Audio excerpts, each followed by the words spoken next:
Good afternoon. It's 3:01. I'm Joseph Bonanno live from the Circus Sports at Kentucky Downs studios. The Titans back on the practice field today as they turn their attention to the Indianapolis Colts, who come to Nashville on Sunday. Not seen at Titans practice today includes L'Jarius Sneed with a back injury, not a knee injury. J.C. Latham with a hip injury. Bryce Oliver with a knee injury. Kevin Zeitler and Tavondre Sweat with an ankle, who worked on a side field. In NFL news today, Chargers head coach Jim Harbaugh told reporters that Khalil Mack will go on injured reserve due to an elbow injury suffered on Monday night. Jets quarterback Justin Fields has been ruled out of Sunday's game versus Tampa Bay due to a concussion. Tyrod Taylor will get the start. Bills head coach Sean McDermott said that defensive tackle Ed Oliver with an ankle and linebacker Matt Milano with a pec will be out for Thursday night's game versus the Dolphins. Speaking of, Miami tight end Darren Waller has been ruled out with a hip injury, while Jalen Waddle is questionable with a shoulder injury. For our foundation repair, waterproofing needs, you need to visit USSTN.com. Breaking news at once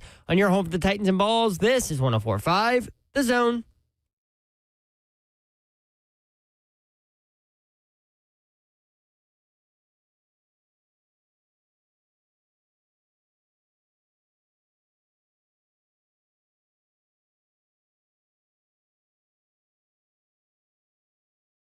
Yo, what up, Nashville? 3HL is on the air. Brent Doherty with you on a beautiful day in Music City. Hope you're having a great Wednesday. Wednesdays around here are...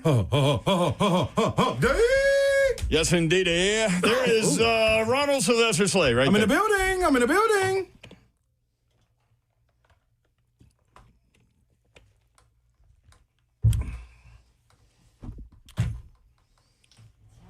For the show.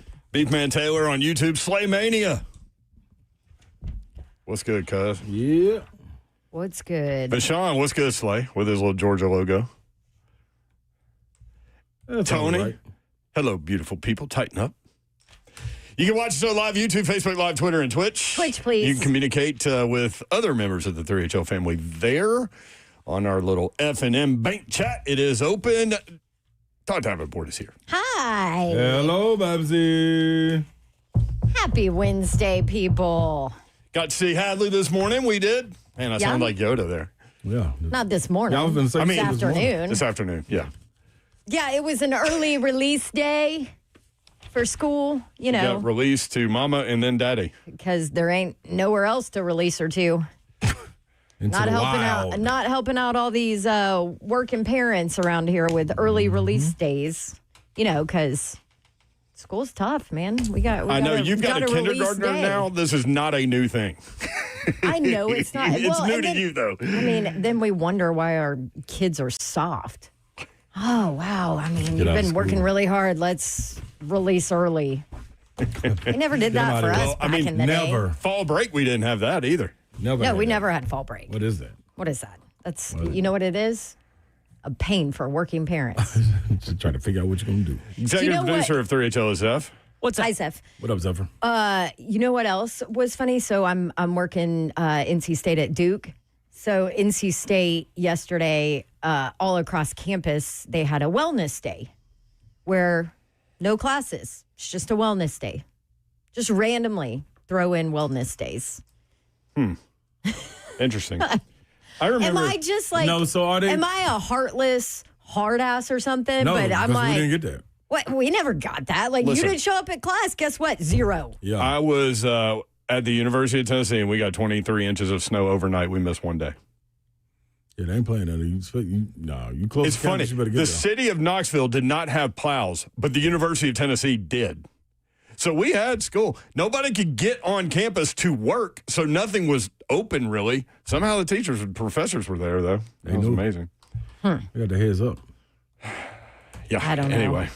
Well, I mean, those are the days, when we walked guess uphill what? both ways, 15 miles. I know. I sound like one of those get off my lawn old hags. But Yes, I'm like, that is guess true. what you don't have in the real world? Wellness days. Or maybe some companies do. Ours doesn't. The odds does I mean, not. listen, some of us need a wellness day on Monday after the Titans play. Or need one during the week, like on Hump Day. No, it's colonoscopy Monday. Yeah, that's true. It's a thing now. Definitely need that. You We need got to get it off your T-shirts chest. coming and everything. And we don't like it. Speaking of T-shirts, I think I might have lost my Boom Boom Room shirt. I went looking all over my How place could you today do for that. Yara? I was don't going to even wear it have today. one. That's a lie, Babsy. That is not a lie. I don't even have one. Babsy, I know for a fact that when I first got here, I brought you one in. Mm-hmm. Granted, Black, that was it was the old. that was You got the old 4+ school black years one ago. too. Yeah. Yeah, that's You what got I the had. cotton one. You know what? I think it got stolen That's okay. That sounds better. by my teenager All right, stepson. I'll get you another one. I got you. I I know need a another guy. one. I know a guy. You know a You guy? know a guy. Yeah. Yeah. I know mine's around somewhere. I just got to look harder. Come on, Yor. I just don't throw have things one. in a bin sometimes. You don't have one, Zephyr? No, remember you were going to bring one and you forgot them. I sure was. Well, I'll now put you them go. in my truck. Hey, I would prefer for mine to be in orange and blue. That's gonna be tough, baby. Now she just make a request. Like, hey, on that free thing you're going to give me, let me That's make right. sure it's this. I'm gonna have to go on my storage for that one. Hey, speaking of, this generation and their demands and softness, I would like for you to give me exactly what I want for Yeah. free. Thank you. DeMario says Metro Action Commission here in Nashville gives wellness days to Head Start teachers. Oh wow. Okay. Well, what about everybody else? We don't get one. That's what I'm saying. Jack on YouTube. Ron Slay used to lead snowball fights in Neyland before basketball practice. I mean, Is that true? he could be right or wrong, and it may not have been in Neyland, maybe been outside of Neyland. My favorite snowball story at the University of Tennessee I've told on the air before, and it's been corroborated because people didn't believe me. But we had a snowball fight up at where are the apartments across the street on across the bridge? It used to be like College Station or something like that. College Park. College Park. Is it still College Park? No, they got a new name, but everybody knows it. Yeah. We were up there and everybody was having a College snowball Park fight. apartments on Every campus. It used to be. And so this guy comes out and he's got a University of Tennessee football helmet on, and he's got a real big dude next to him with a tray with snowballs on the tray, like a tray from the lunchroom. Oh, that's great. And he's just picking them off the tray and just pegging people. I was like, wait a minute, that's Peyton Manning.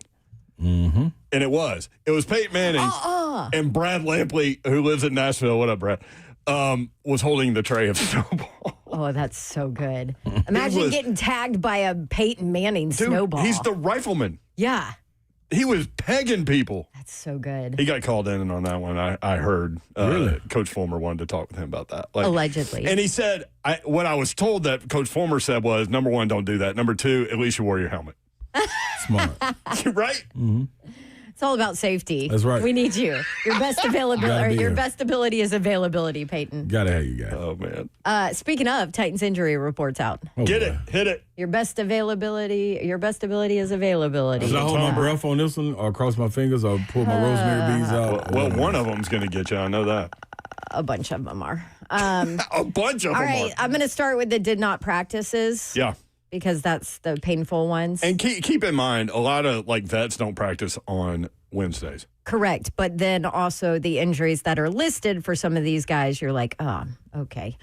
J.C. Latham, hip, expected, right? Yep. Bryce Oliver, knee. Kevin Zeitler, bicep. Ugh. Not good for Extend an them offensive arms. lineman because if you don't have your arms and your hands, Yeah, and that's not good. that's not good. Legarius Sneed, back. Wait, what? Did not practice. Back? Yes. Not knee. Back. Not quad. My knee and my back. Neck in my back. My neck and my back. Yep. So there you go. Back. Limited today would be Khalil Mullins' ankle injury. Tavondre Sweat listed as an ankle injury, although I believe He said in the locker room that he is optimistic about being out there, and he said it with a smile. Okay. Yeah, he was on. means absolutely nothing. He was allegedly But- on the very well known Field 3. Exactly. I believe my my cousin Teron Davenport put that out there. So, Kevin Winston Jr. hamstring Yep. limited. Yep. There you Okay. go. All right, what do you got from the Colts, Zeph Dog? Yeah, from the Colts, I'll start with the do not practices. Wide receiver Josh Downs did not practice with an ankle injury, Speedster. and tight end Tyler Warren did not practice with a toe injury. Yes. That'll be huge. Those People don't know because he's a rookie. That's their stud right there, Tyler Warren. So their defensive end, Laialatu Latu, who was their first round pick last year, he was limited with a hamstring injury. And one of their tackles, Bernard Raymond, did not practice or was limited with an illness. They also had a couple others who did practice, but they were on the injury report, but they were out there. Okay, thank you. So Warren's a big one. Couple big names one, there yeah. for the Also, Colts. toe. You said toe. Tyler like Warren that. with the toe. I mean, I you like guys that. know how hard toe injuries in this game are rough. We know about the I mean, toe. ask Joe. Just ask Joe. Burrow. Joe Burrow. Ask Joe. But I remember Ramon, we were talking about turf toe and just how incredibly painful it is. And there's absolutely nothing you can do to make it better because you're cutting, you're pushing off, you're doing all those things, you're in a cleat. You know, there's only so much you can do to protect it or cover it or to where you can still be explosive. Right. And just toe injuries are rough. I can speak from experience on dislocating a toe. You did that. Yeah, you kicked a Coke machine. I wonder what Tyler Warren's toe injury is exactly. Yes. That Coke machine If it's video. turf toe, if it's something else. Yeah. But regardless, toe Sit out. for that position is not good. Just miss Get a week, healthy. bro. Just Get healthy, though. Yeah. Yeah. It's important to be healthy for the rest of the season. CJ on YouTube, Frazier. CJ Frazier. My bicep isn't good either. It's healthy, but not good. And Harold says Traylon Burks is out for Sunday. Yeah. Did he catch on a team? Oh, he's on the Titans. He's on the I I Titans. forgot. yeah. He's on IR. Yep. He's on the team. I forgot. My Get bad. paid, young man. Get paid. That's right. Again, you can watch so live YouTube, Facebook Live, Twitter, and Twitch. Sam Surridge hat trick has Nashville SC in the U.S. Open Cup final. It is the country's oldest ongoing national soccer competition. Nashville will play today's other semifinal winner, Minnesota or Austin. They play tonight at 7:30. Championship game will be on October 1st, which is a Wednesday. I watched So- that last night. Soccer? Yeah. This is the most unexpected you, Babs. opening segment in 3HL history. Right. Yep. Fill us in. That we lead with soccer, and Babs watched it. I mean, I don't know what to fill you in with. Looked good. They won. They won. Surridge had 3 goals. It was There we go. impressive. That's all we're looking for. All right. That's good. I actually watched it, which means it was entertaining. See? Yeah. I'm quite sure you were doing other things while that was on, but I that's was. okay. Yes. That's okay. But it was on. Correct. All right. When we come back, the QB1 met with the media. We'll play some of that for you. I think, what do we have? Like 8, 9, 10 minutes of it? He talked for 10 minutes. Okay. We've got that for you next. Stay tuned. This is 3HL.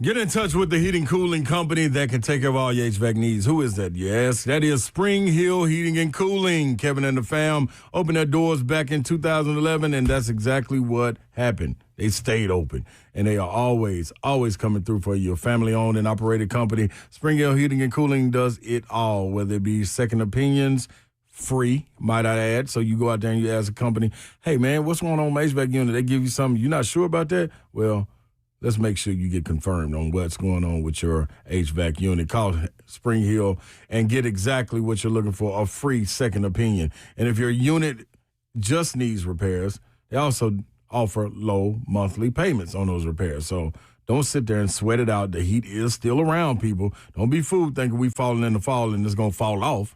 Pun intended. Summer is still lurking. I promise you. So Spring Hill Heating and Cooling, they offer 72 months, no interest financing with approved credit. Go out there and get it. It is springhillac.com. Pun fully intended. I love that. It is homecoming. That means Blue Raiders are borough bound. They've got a game coming up at Johnny Red Floyd Stadium coming up on Saturday, and you can join us this Saturday as MTSU takes on Marshall under the lights at 6 p.m. in Floyd Stadium. The day kicks off with the homecoming parade, followed by the Raider Walk and Party in the Grove. Get to the stadium early to enjoy all of the festivities, including the Blue Raider Beer Garden and Family Fun Zone, both of which are located inside the stadium, Floyd Stadium to be exact. Pack the stands, get loud, and cheer your Blue Raiders on to victory. If you're looking for something to do on Saturday, take the kids out there, go to Floyd Stadium and watch MTSU take on Marshall. It should be a great game. Don't miss out on one of the biggest games of the year, Homecoming 2025. Tickets are available now At GoBlueRaiders.com/tickets. Blue Raiders coming off that big win at Nevada last Saturday, 14-13. Now they're looking to get 2 in a row. That's GoBlueRaiders.com/tickets. Let's go Blue.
Three at 1045, The Zone. Brent Doherty, Don Davenport, and Ron Slay. If you want in, 615-737-1045. The guests today coming up at 4 o'clock, Coach Mack, presented by Two Rivers Ford. Titans lose 33-14 to the Rams. We'll talk about it. Titans v. Colts. Colts favored by 3.5, 12 o'clock, Nissan Stadium. But Tyler Warren, their rookie tight end, missed practice today with a toe injury. Very interesting. We'll see what happens there. Todd Furman joins us at 4:20. Come on in, Todd Father. I already got a parlay ready, so. Auburn, a 6.5-point underdog at Oklahoma. Yeah. We're going to get to find out who Auburn is and who Oklahoma is. There was a great piece I heard. I haven't read it yet, but I'm going to, about Jackson Arnold, written by one of the on3.com guys. Really? So I'm looking forward to it. Like Chris Lowe retweeted and wrote, if you read anything today, read this. So looking forward to that. Jackson Arnold going back home. Well, home. One of his homes, Oklahoma. Mm-hmm. That's where he was. I can't imagine the pressure in that. Yeah. I mean, I just look at how I was at that age, and you're getting paid a lot of money. You're going back to the old school. Everybody there hates you anyway. Right? I would love it. And everybody at your new school is going to hate you for what you're making if you don't deliver. There's a lot of pressure on these kids. You would love it. I'm delivering. And with a bow on it if they want it. You used to love playing at Vandy, didn't you? Yes, absolutely. That's home. Hell yeah. That was a fun time. I mean, you grew up running games in that building. Win or lose, too. Like, win or lose, I was cool. Like, of course I wanted to win, but, man, I was going to have a good time. The interaction with the fans, them knowing that I'm from there. Then you're going to see the ones scattered out throughout the arena or stadium that you know, that grew up with you, or you made good friends with. That's how it be in Oklahoma, boy. I let them know I'm on my way back, y'all. Hope y'all ready, because I'm ready. Tell them bring all the booze that they can find. If you can find a can of booze, bring them and open them up, too. A can of booze? Mm-hmm. Like bourbon? Absolutely, if you need it. Because I know what I'm doing out there. I'm putting on the show. I would imagine that's a fun place to play. One of the more fun places to play for a player, because the fans are right there, like floor level, like their heads are with the floor. Like you're on a stage. It's perfect. Literally on a stage. Perfect.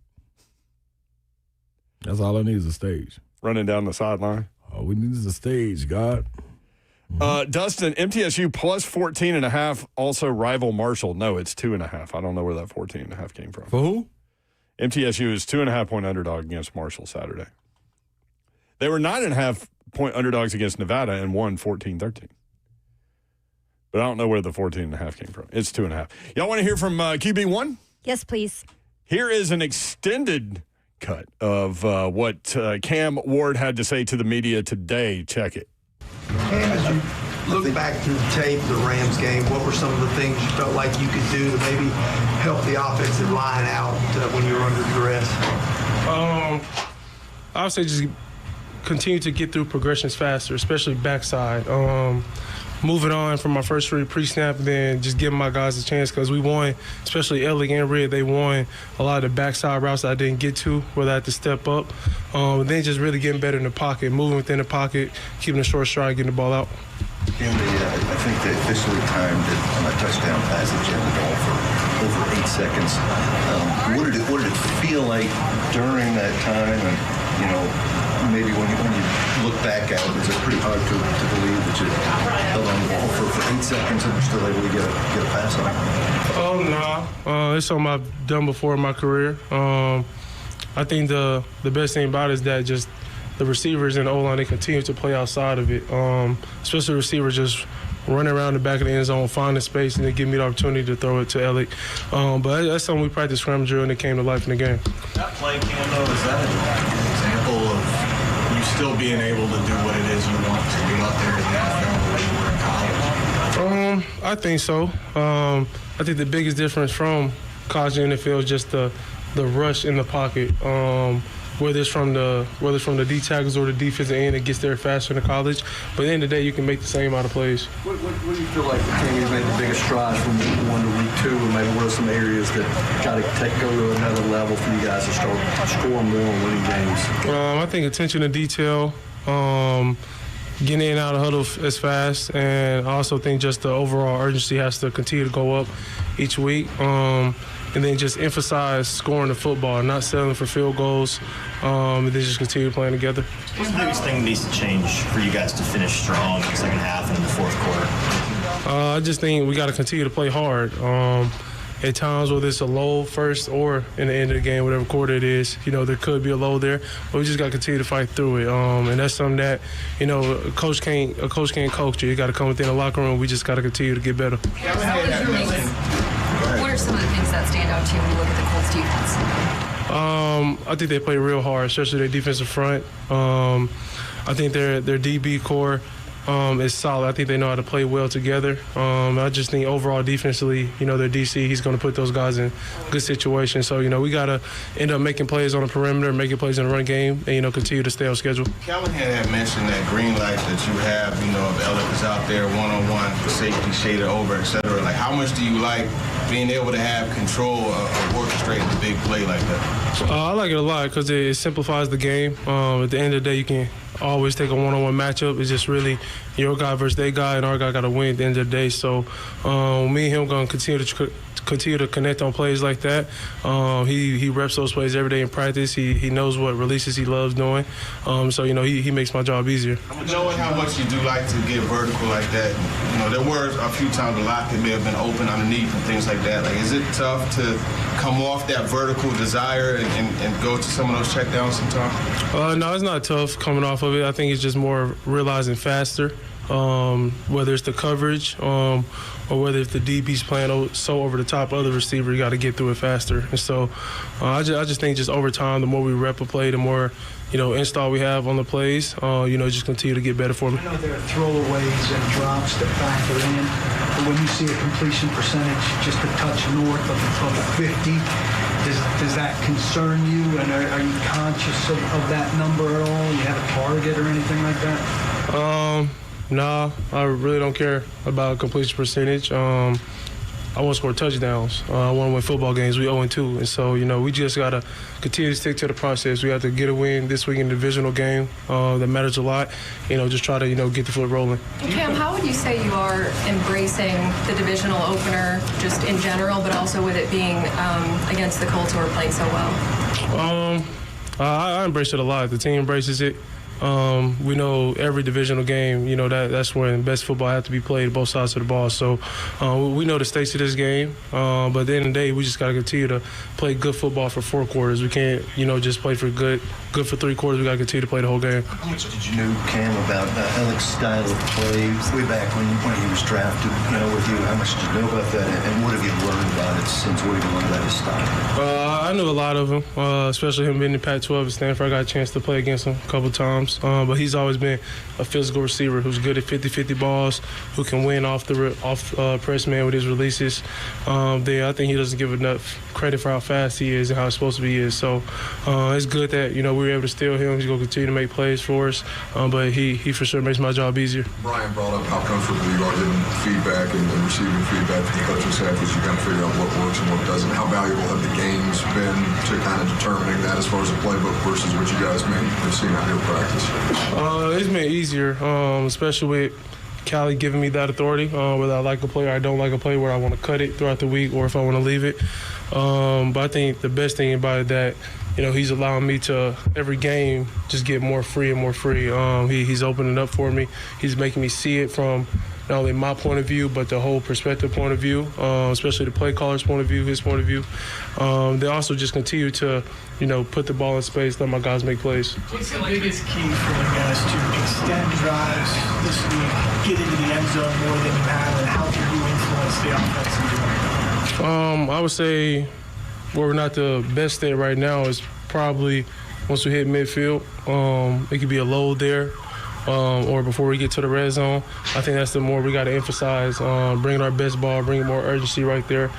Just got to continue to, try to gain explosives in the run game and the pass game. Do you feel like your teammates are matching your mentality, your intensity? Is that something you have to teach them to do, or is that something kind of just want to see them come to on their own time? Everybody has their own mentality. As a team, we have our own mentality. But I think the biggest thing is, like, we grown men. We don't really need someone to motivate us every day. We know what we signed up for. We just got to, lock in 4 quarters. We try to do that this week, try to get our first win.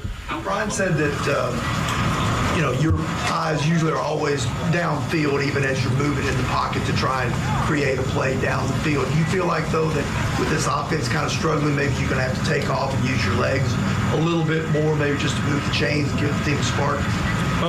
No, I think we average 4 yards a run. So I don't think I have to really run that much. I would say just really key situations or a certain coverage they play where I have to run and get a first down. But the scheme just allows us all to, play within our talents. So, I'm not too worried about that. How problematic is divorce Buckner's going for you as a year your range was about 6'6". I mean, he's different, especially, what he's done in his career. He makes sure that, he tries to get his one-on-ones. But, I mean, he's someone that you have to get the ball out, fast to get. Don't give him a chance to get started. And they really try to continue to play on schedule. What adjustments can you make to kind of better protect the ball in the pocket? Obviously, you don't want to fumble like you had in the fourth quarter last game on Sunday. What adjustments do you think you can make there in that front? Just keeping two hands on the ball. Just always knowing where my outlet is and, trying to get grass in the new stadium. Who ended up with that football from the first touchdown pass? What are you going to do with it? I don't know yet. We're gonna see about that one.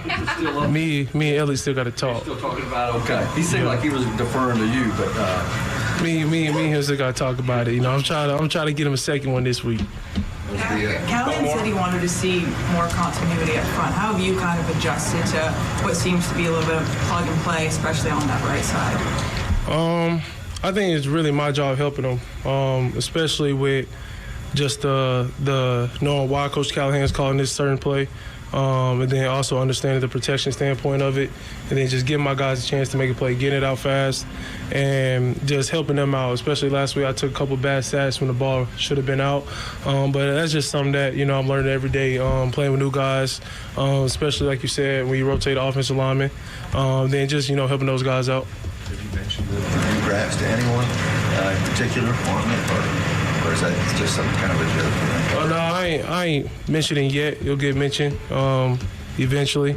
But, I mean, we practice on grass while we don't play on grass. Last one, Court. This is Florida-Miami week. That was obviously a big week for you.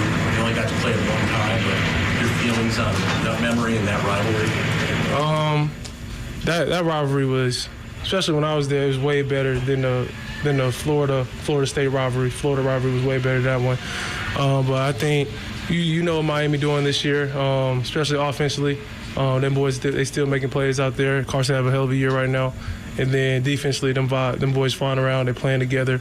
But, I mean, we see which way Miami going. I think we all know where this game's finna go.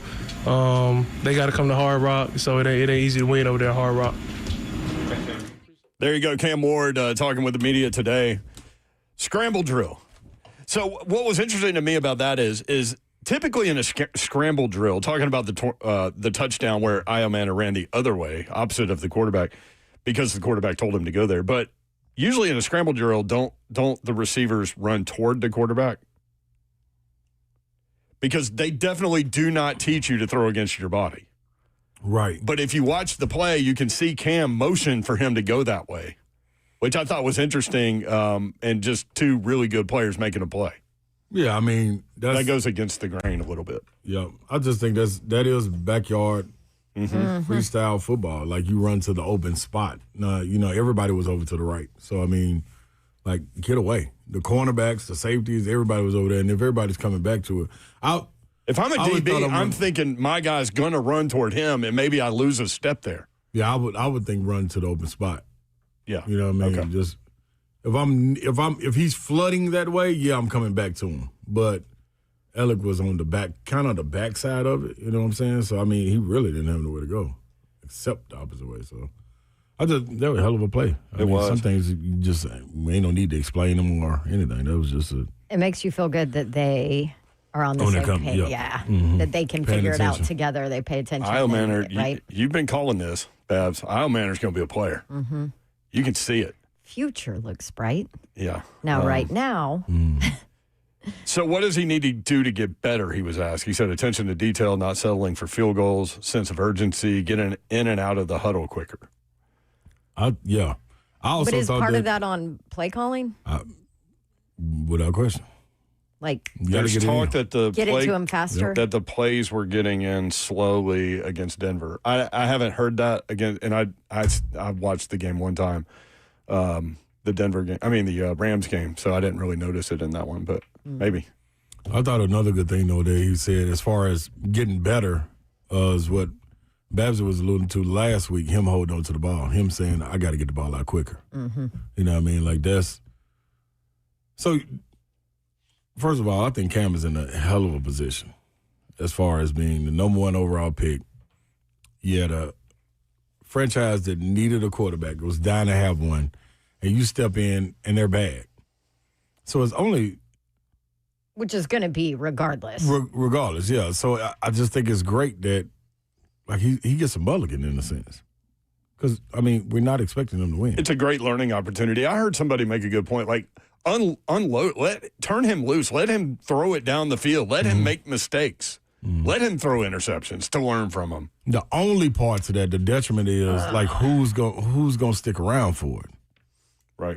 You know what I'm saying? Like, if we just freewheeling and this is, initially, we got a free game.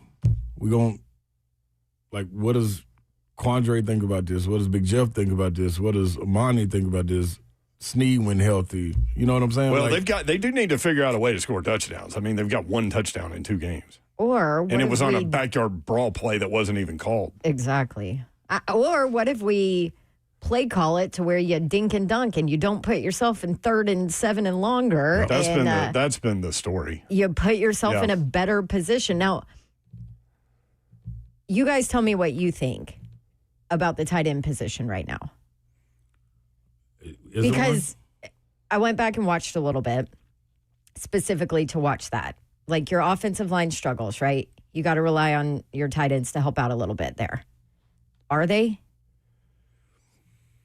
Is this tight end group helping to bring this offensive line like we thought they would? No, this is not what we saw in the preseason from the tight end group. So I'm not completely crazy on that. I thought we saw way more from the tight end group. I thought they were going to be a real factor in this season. That's what I thought. And they haven't been one. Are you talking about from a production standpoint or from blocking? Both. Because those 2 guys aren't known to be blockers. True.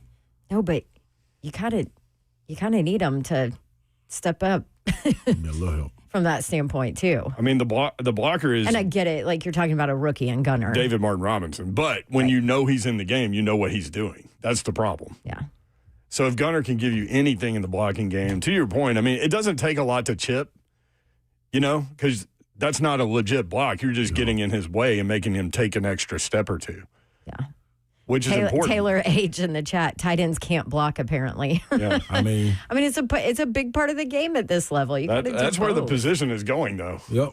And part of it, though, like, if you're going to be receiving, you got to create separation. And I think Cam got to look for him to hit him, because watching the game, that Alec Ayomana play that he caught the ball on the sideline against his helmet, that was a phenomenal play, phenomenal catch, but really was wide open underneath. Wide open. Nobody around him. So, I mean, like, a little bit of this is on Cam, too. You can't necessarily look for that big play.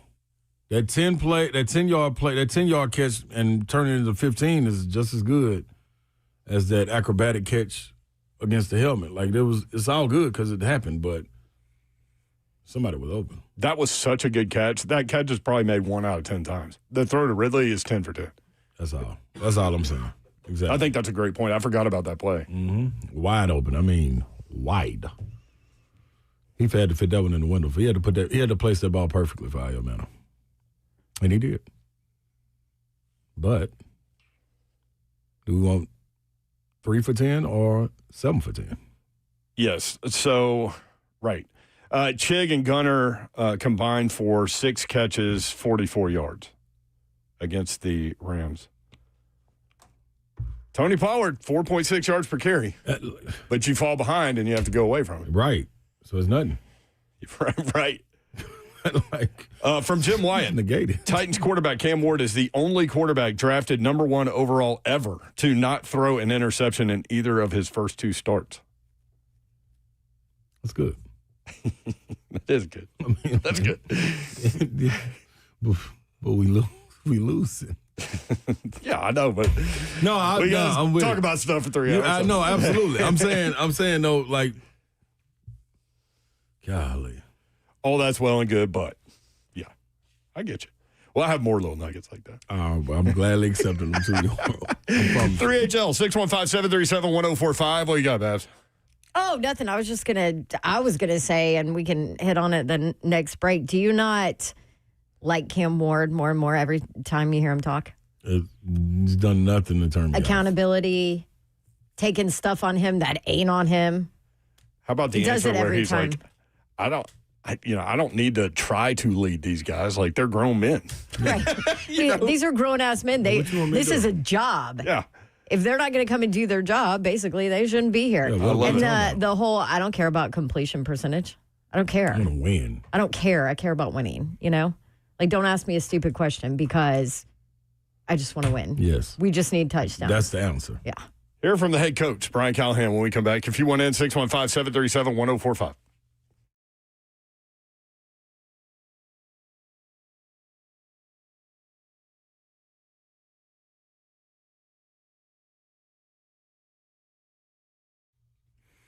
What is up, good people? So, your body feeling a little down? Fellas, I'm talking to you specifically. Your energy not where it should be? You're getting a little older, a little more tired, not motivated to do anything like what they're saying with Cam. Can you motivate guys? Well, I got your Cam Ward. That's Synergix and Low T Center. The original MVPs of testosterone replacement therapy have been changing lives across the country for over a decade. So why wouldn't you get in on this? They also have at-home care. And understand, it gets better and better as you do your work. As far as them having a lab, you get your blood work back. They know exactly how to teeter you right there on that testosterone level and get you right. Now, understand this. For a limited time only, visit any Synergix or Low T Center for a free hormone consultation and automatically enter for a chance to win either autographed sports memorabilia such as jerseys, balls, or helmets. Or you may even win a pair of tickets to a major sporting event. Just get on over there. TRTMVP.com. That's where you go. TRTMVP.com. Get there. Low T Center. As a customer of Pella Windows and Doors of Nashville, I would love to recommend them to you. And, you know, you've heard me. I've used them. We've replaced windows and doors in our rental property and our home with them. They're the best. I talk about how they're family first, family oriented, been around since 1925. So the company at Pella is 100 years old, which means, you know, they're doing things right. They've got the lifetime warranties on all of their products. But if you don't believe me, just go check out Google reviews because they have a ton of them and their rating 4.9. How about that? How are they different from competitors? Quality of product, the craftsmanship, the process of installation from sales to installation to service after installation. If you happen to need it, they've got you at Pella Windows and Doors of Nashville. And the staff is in place to support you, the customer. So go check out all the online reviews and or you can just believe me when I say they're the best. And they let me give you a Dawn deal every single month. So for the month of September, 55% off qualifying installations, 0% APR for 48 full months. Yes, go see if you qualify for that. 615-249-1910. Schedule a free consultation. Check out the Dawn Deal. Just ask them for the Dawn Deal, and they'll take care of you. You can do it easily online at PellaNashville.com.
3HL 104.5 The Zone. When is it acceptable to get your Halloween stuff out? Now.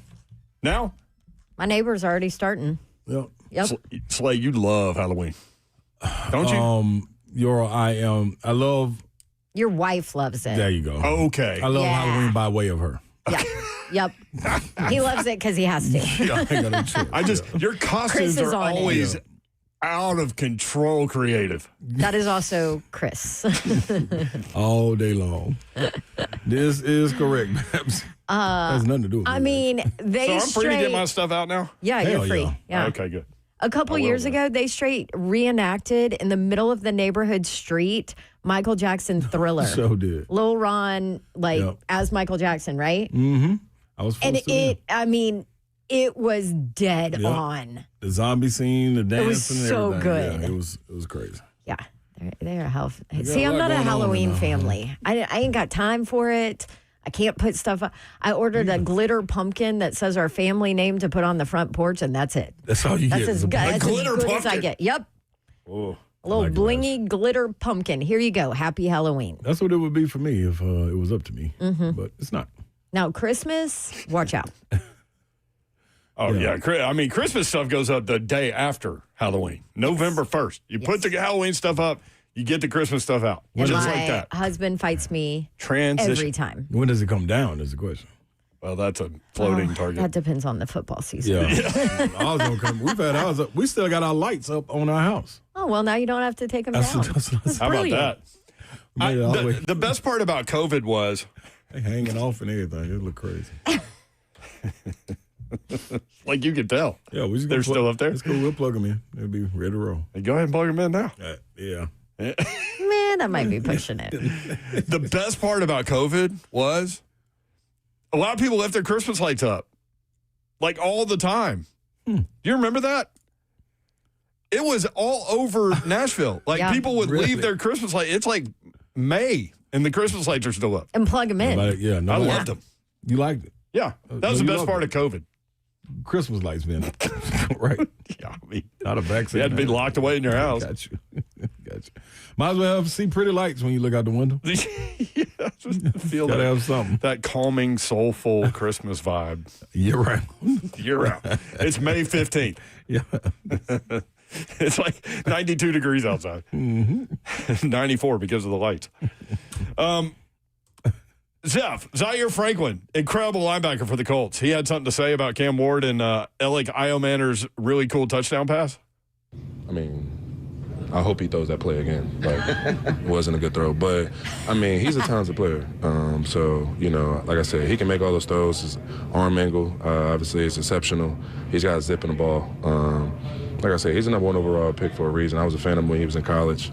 But, you know, when you got a guy like that that's able to make plays, you know, you just got to make sure you stay on your assignments. But hopefully he throws the ball again. Zaire Franklin led the NFL in tackles last year, second team All-Pro, first Pro Bowl selection. He broke the Colts tackle record in 2022. Wow. Dude can play. 7th round pick out of Syracuse. Syracuse, yeah. There's a reason for saying that. You got to be able to be a dog. Faux show. Brian in Nashville, 615-737-1045. Brian, what up? Hey, what's up? Yo. I just wanted to comment on something because I was at the game on Sunday against the Rams, and it's been this way for years, but it always just I get hot under the collar about it. It feels like whenever I'm in the stadium for the past few years, it feels like a neutral site game. Like I'm in there, and it sounds every time the Rams do something, it sounds like a home game for them. Yep.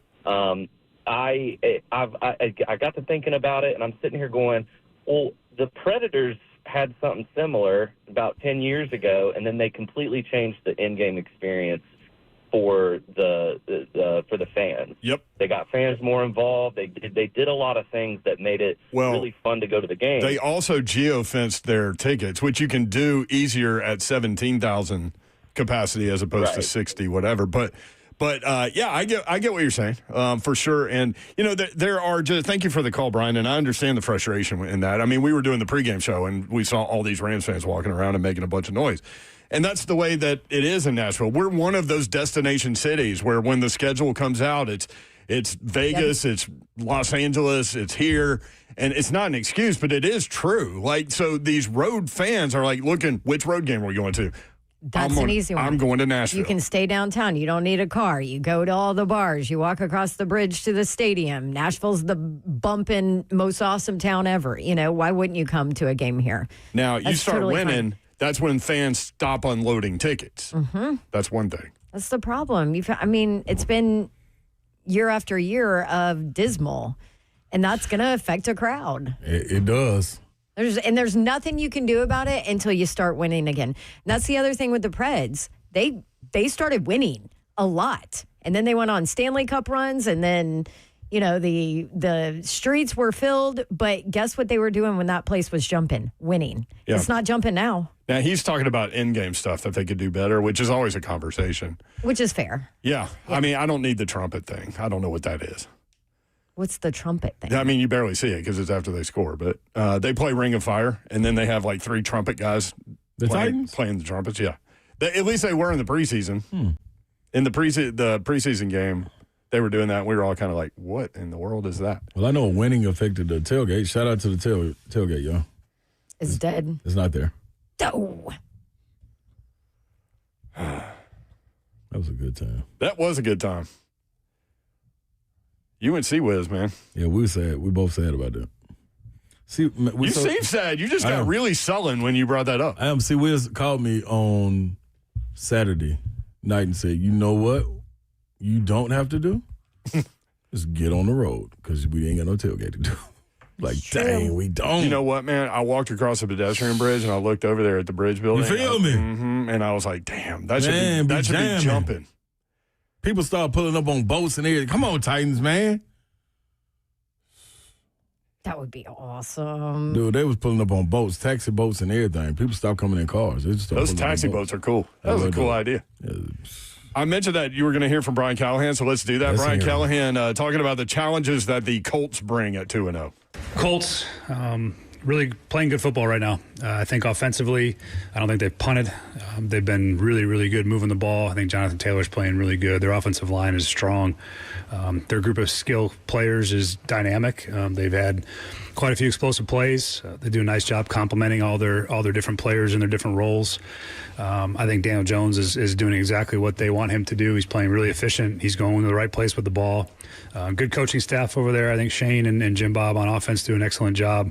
And on defense, a familiar friend of mine, a very good friend of mine and very good coach, and Lou Anarumo, changing scheme. Played him last year in Cincy, have some familiarity with the scheme, but very multiple, very aggressive, very different than what they've run last year when we played the Colts.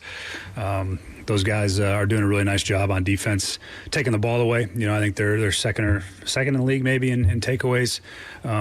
They've turned the ball over on teams. They play with the lead. They've done a really nice job complementing each other in all 3 phases, really. And their special teams group is a very good one. So good divisional matchup. All that stuff is what it is, but we got to go play well. We got divisional games at home are always really important, and we're going to go out there and try to get ourselves a divisional win this week. Daniel Jones has been efficient. We'll talk with Coach Mack about that when we come back. Coach Mack presented by Two Rivers Ford next on 3HL.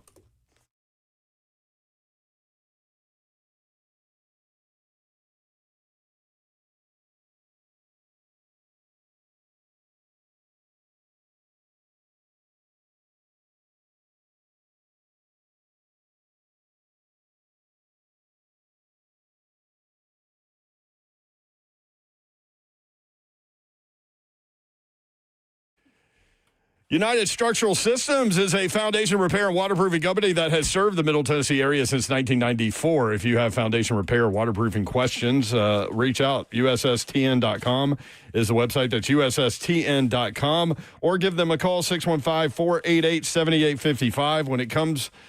When USS comes out to your home, you are getting problem solvers who provide peace of mind to their customers, the homeowner. You're not getting someone who is worried about meeting a sales quota or upselling the next big thing, but someone there to educate you and help you understand what is happening with your home. At USS, their only measure of success is how satisfied the homeowner is, not a closing ratio. They don't care. The attitude and culture is the reason that they keep employees year after year, from project managers to customer service to production. Some employees have been there for for more than 25 years. Over 30,000 100% satisfied residential customers. Homeowners trust USS, keeping homes dry and stable. We guarantee our best. Call USS 615-488-7855. Online, USSTN.com.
Good afternoon. It is 4:03. I'm Joseph Bonanno, live from the Circus Sports Kentucky Downs studios. The Titans back on the practice field today as they get ready for their first divisional game against the Colts on Sunday. Injury report is out for both teams. For the Titans, J.C. Latham, Bryce Oliver, L'Jarius Sneed, and Kevin Zeitler did not practice. Khalil Mullins, Tavondre Sweat were both limited, as well as Kevin Winston Jr. Sweat told reporters in the locker room that he's optimistic about getting out there on Sunday. For the Colts, they had two players who did not practice, wide receiver Josh Downs and their first-round rookie tight end Tyler Warren, who did not practice with a toe injury. So keep an eye on that. Also, their first-round defensive end Laiatu Latu was limited with a hamstring. For foundation repair, whatever needs, you need to visit USSTN.com. Bring news at once on your home of the Titans and Balls.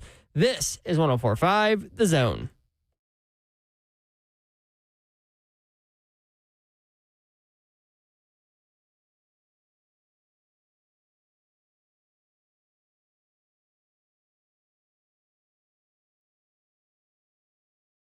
Tell 104.5 The Zone. Titans Colts coming up this weekend, Sunday at noon at Nissan Stadium. Colts a 3.5-point favorite.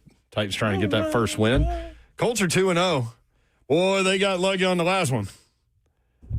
Tried a 60-yard field goal, missed it, but they attacked the center, the long snapper.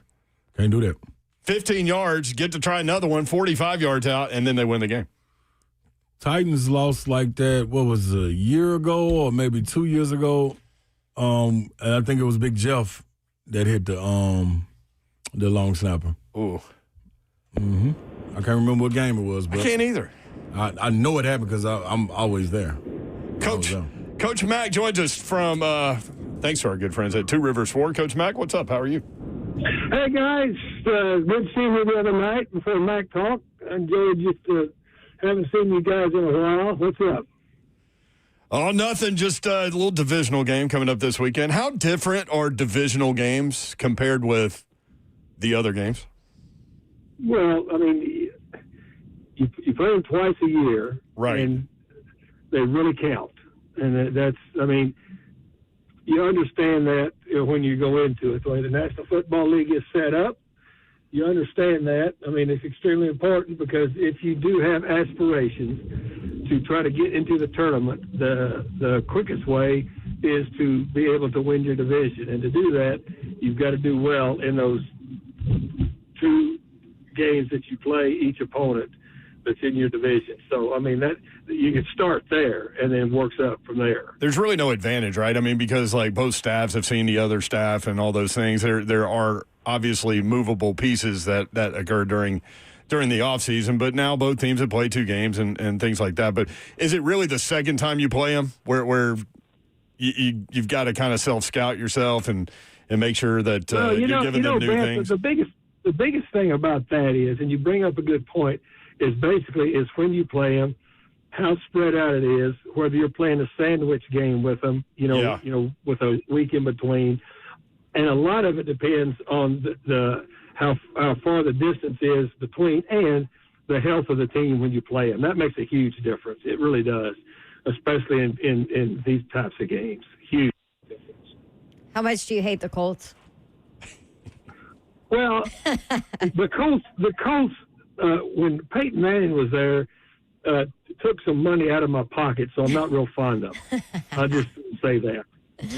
Yes. Coach Mack with us. Thanks to our friends at Two Rivers Ford. The QB1, Cam Ward was talking about this. One of the ways that, he's trying to get better. Attention to detail, he said, not settling for field goals, sense of urgency, getting in and out of the huddle quicker. The touchdown thing, one touchdown in 2 games. How hard is it to get over the hump there and to get past the goal line, I guess, for lack of a better way to say it? Well, it's not, Brent, if you don't self-sabotage yourself.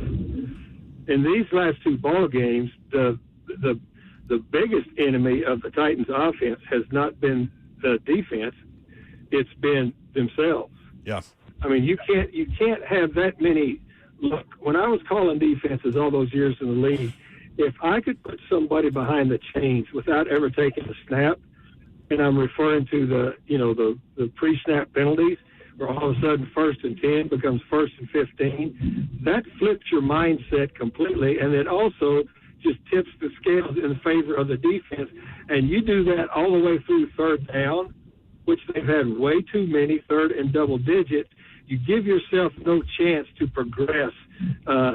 Not only you give yourself no chance to feel out the other team's defense, because a 3rd and double digit, you're calling plays that are way down the list on that call sheet.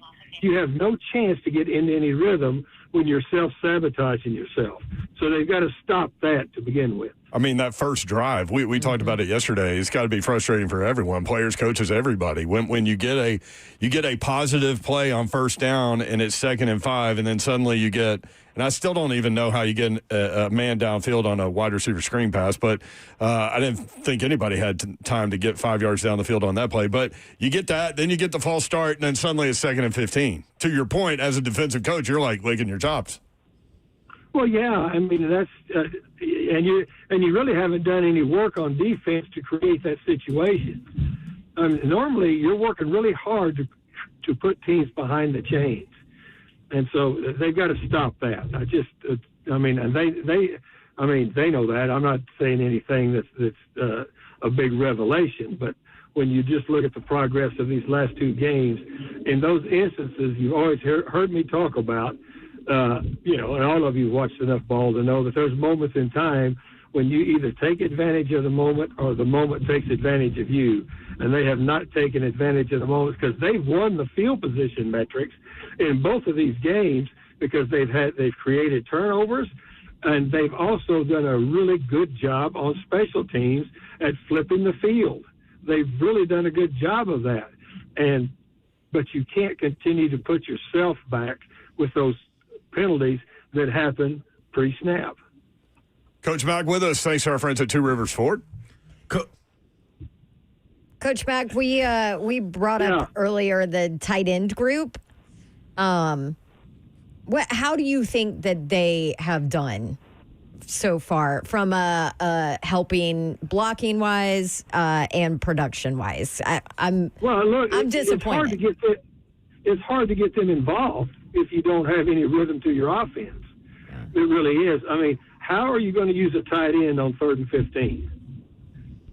I mean, that's you just start breaking it down. I mean, I do it. I mean, I look at that's what you have to do is all of a sudden if you put yourself in because you've only got one ball and you put yourself in situations where you're having to go downfield or you're having to throw the ball a little further downfield, and then if you're having trouble protecting the edges and you're using your tight ends to help chip a little bit, they're not going to be primary threats. That's just the way it is.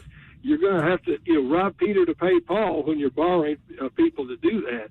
So again, I go back to the fact is if you can stay on task, then you can get everybody involved. They haven't given themselves enough time to get everybody involved right now. Coach Mack, I got to ask you about this guy, man. You talk about opportunity, 2 touchdowns, but 3 touchdowns on the ground with Daniel Jones taking an opportunity with a line blocking for him, weapons around him. The man had talent, and he's what is he doing to finally tap into that?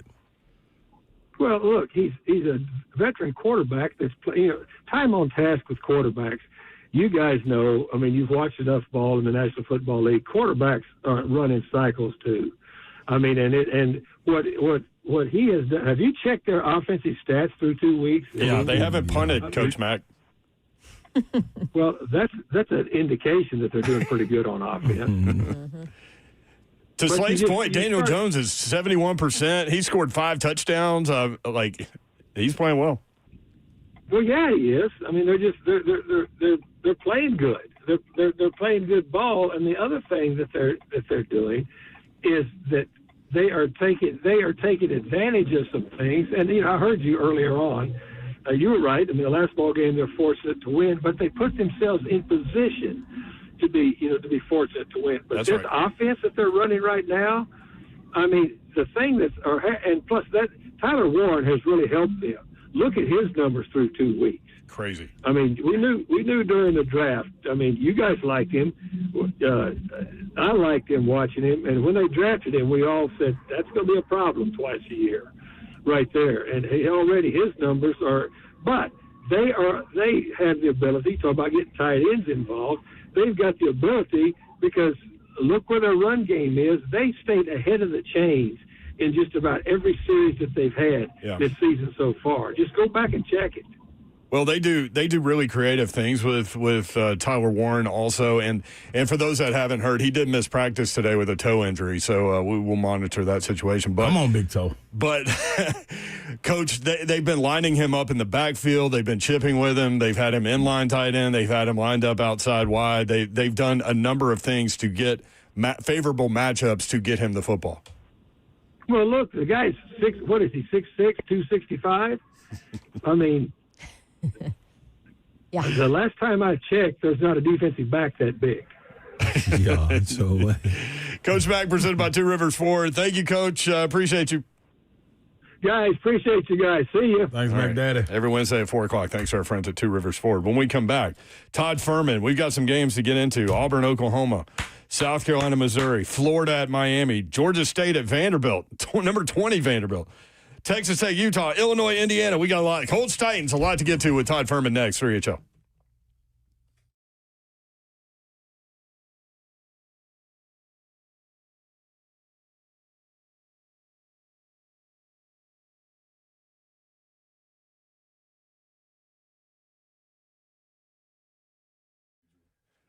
Want to tell you about our friend Blair Durham at Bart Durham Injury Law. We've known, all three of us have known Blair a long time. He's a great, great dude, and he is here for the Middle Tennessee community to help you guys when you need it the most. You know how life can change in an instant. A car wreck can throw everything off, your job, your bills, your peace of mind. That's when you need our good friends at Bart Durham Injury Law.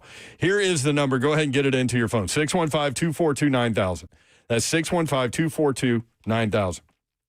Marine veteran Blair Durham and his team have been fighting for folks in Tennessee for years, making sure insurance companies pay up when they're supposed to, how much they're supposed to, all of those things. No upfront costs, no waiting around, just real people making sure that you get what you deserve. 615-242-9000. So if you've been injured, don't wait. Call BDIL, Bart Durham Injury Law. Get this number into your phone just in case. 615-242-9000. They're here 24/7 and ready to fight for you. Want to tell you about my friends at Zero Res, who I can't wait to come out. They've cleaned my carpets a million times and done my air ducts, and they do a phenomenal job, but can't wait to get them out again because you guys know I got a bunch of dogs, I got kids, I got dirty, gross carpets, and maybe that's you, and it's time to take back your home. Now that the kids are settled back in school, Zero Res is who you need to call. It Zero Res. You spell it the same backwards and forward, ZEROREZ. And they can help you out. And here's the beautiful thing. They don't use harsh chemicals to clean your carpets. They use this water technology, which means it's safe for your family and your pets, and they're the best. And they have a deal in September going on. 3 rooms and a hallway special, $139. 2 rooms and a stairs special for $129. Call them at 615-535-9376. Some restrictions may apply. You can easily book online. That's ZeroResNashville.com.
3HL 104.5, The Zone. Brent Doherty, Don Davenport, and Ron Slay. Our good friend Todd Furman, our guy in Vegas, talking about sports betting. We've got some good games coming up this weekend. Todd, what's up? How are you? I'm doing well, gentlemen. Hopefully you guys are as well. And Slay, look, I don't say nice things to you often, but I will give you credit for getting your Vols home plus the points on Saturday against Georgia. Y'all deserved a much better fate to win that game outright, but a hell of an effort from start to finish for Tennessee, something we haven't seen from them in that rivalry over the last handful of years. Top five, let me tell you something. And I mean this from the bottom of my soul. Life's going to do you right. Because when you do good things, you say good things to people, good things come around to you. So good luck on your parlay this weekend.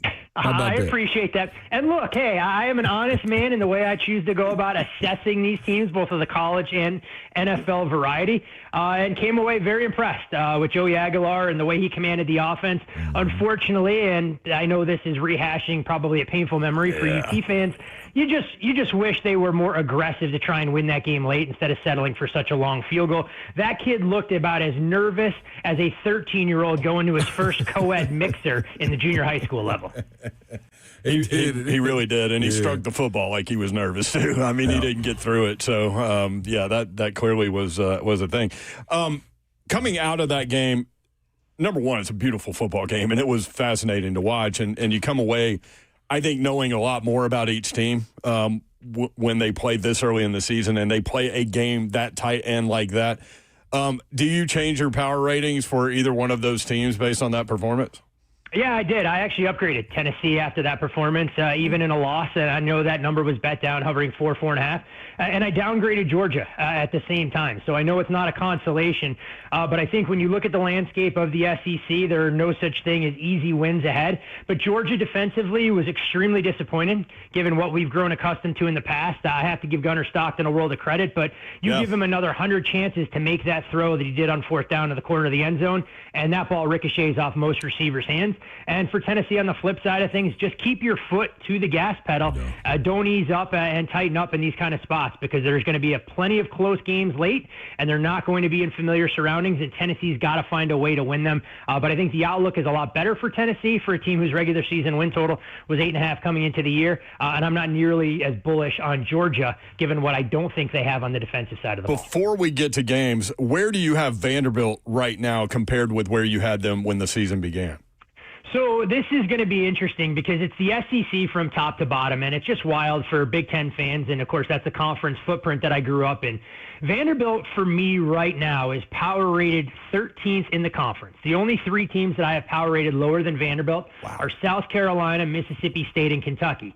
But the silver lining to that, Vanderbilt is a top 30 football team with what we've seen, and they've been upgraded as the season has gone on. Upgraded them about 3.5 points. Okay. Should easily pick up 2 wins coming up the next couple of weeks if they hold serve against Georgia State and, of course, Utah State in 2 weeks, and we'll see where things settle. To put that in perspective, when you look at the Big Ten, and, of course, the marquee game this weekend is going to be Indiana-Illinois in prime time.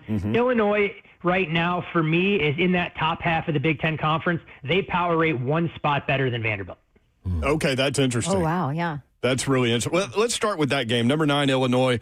Number 19, Indiana. I love Indiana minus the 5.5. Am I right about that? You're on the side of where professionals have kind of backed the Hoosiers. It'll be a game that I want to take a wait-and-see approach. And quite honestly, you look at Illinois, they've been bet against in each of their first 2 games. The game against Western Illinois, a data point that's absolutely useless when you drum the Leathernecks 52-3.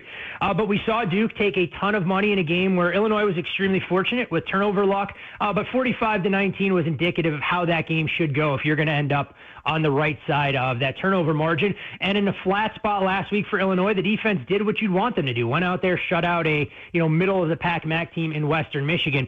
In comes Indiana, who I don't think has a data point that's really worth a whole hell of a lot. Right. Credit to Kurt Cignetti. You beat Indiana State 73-0. That's not going to impress me. You drummed Kennesaw State as well. Suddenly the game, though, against Old Dominion, where you did struggle a little bit in the season opener, ODU a little bit better than probably they were given credit for in that spot. I just can't get to Indiana being more than a 4-point favorite here. Okay. I get why people are selling Illinois. In the ideal world, guys, Indiana beats Illinois by double digits, and we find a chance to back Illinois, maybe even as a home underdog against USC next week. But not getting involved here. I respect the opinions of too many smart people that have been betting against Illinois, but I'm not about to burn my money at the window in Bloomington, Ontario. Do you have Illinois? They're ranked 9th. Do you have them as a top 10 team in your power rankings? No, not even close. I have them outside. Outside my top 25 is the way things stand. Hovering in that 25 to 29 range. But I will say that you have to give a veteran quarterback like Luke Altmaier credit. Mm-hmm. You're starting to see some veterans emerge on the outside. And defensively, there is a ton of experience here. So I think a lot of the pressure shifts to Indiana and Mendoza going out there and winning this game with some talented skill positions that he's surrounded by, because Indiana hasn't tested themselves yet. And I love the fact that Illinois already had to go on the road to an underrated home field advantage in Duke and acquitted themselves quite nicely. Todd Furman with us from Vegas. Hey, real quick, can I just shoot my game in there since you just mentioned Duke? Obviously not what they expected with their $7 million quarterback, but they have NC State this weekend. Yeah, a fun matchup, given that Duke's already 1-2 on the year, Don, and I imagine you're going to see a level of desperation from the Blue Devils here. Get the good old Chapel Hill rivalry of sorts, whatever they call it, the triangle. I can't even keep track with those 3 or 4 programs in short proximity to one another. Tobacco Road? Duke's got to clean things up from an offensive standpoint for me. Darian Mensah has to protect the football. They need to be better in that department. It's a defense, though, that's capable of creating big plays. And, yes, in NC State may be undefeated, but they haven't played the same caliber of opponent that Duke has faced so far. Needed to battle back from a 7-point deficit last week on Thursday night against Wake. I'm not in love with C.J. Bailey as a quarterback or some of the weapons around him. This is all a numbers game. You've seen people looking to lay Duke at 2.5, taking NC State back plus 3.5. But a fascinating matchup, given how much uncertainty there seems to be in the ACC the way things stand right now. Yeah, we haven't seen the ACC wide open and Dabo losing his cool like this in a long time. No, and I think if you dig into Georgia Tech's upcoming schedule, they're legitimately going to be a favorite in all of their games up until the regular season finale against Georgia. Now, what does that mean in the grand scheme of things, given how the Yellow Jackets have fared when they're favorites versus underdogs?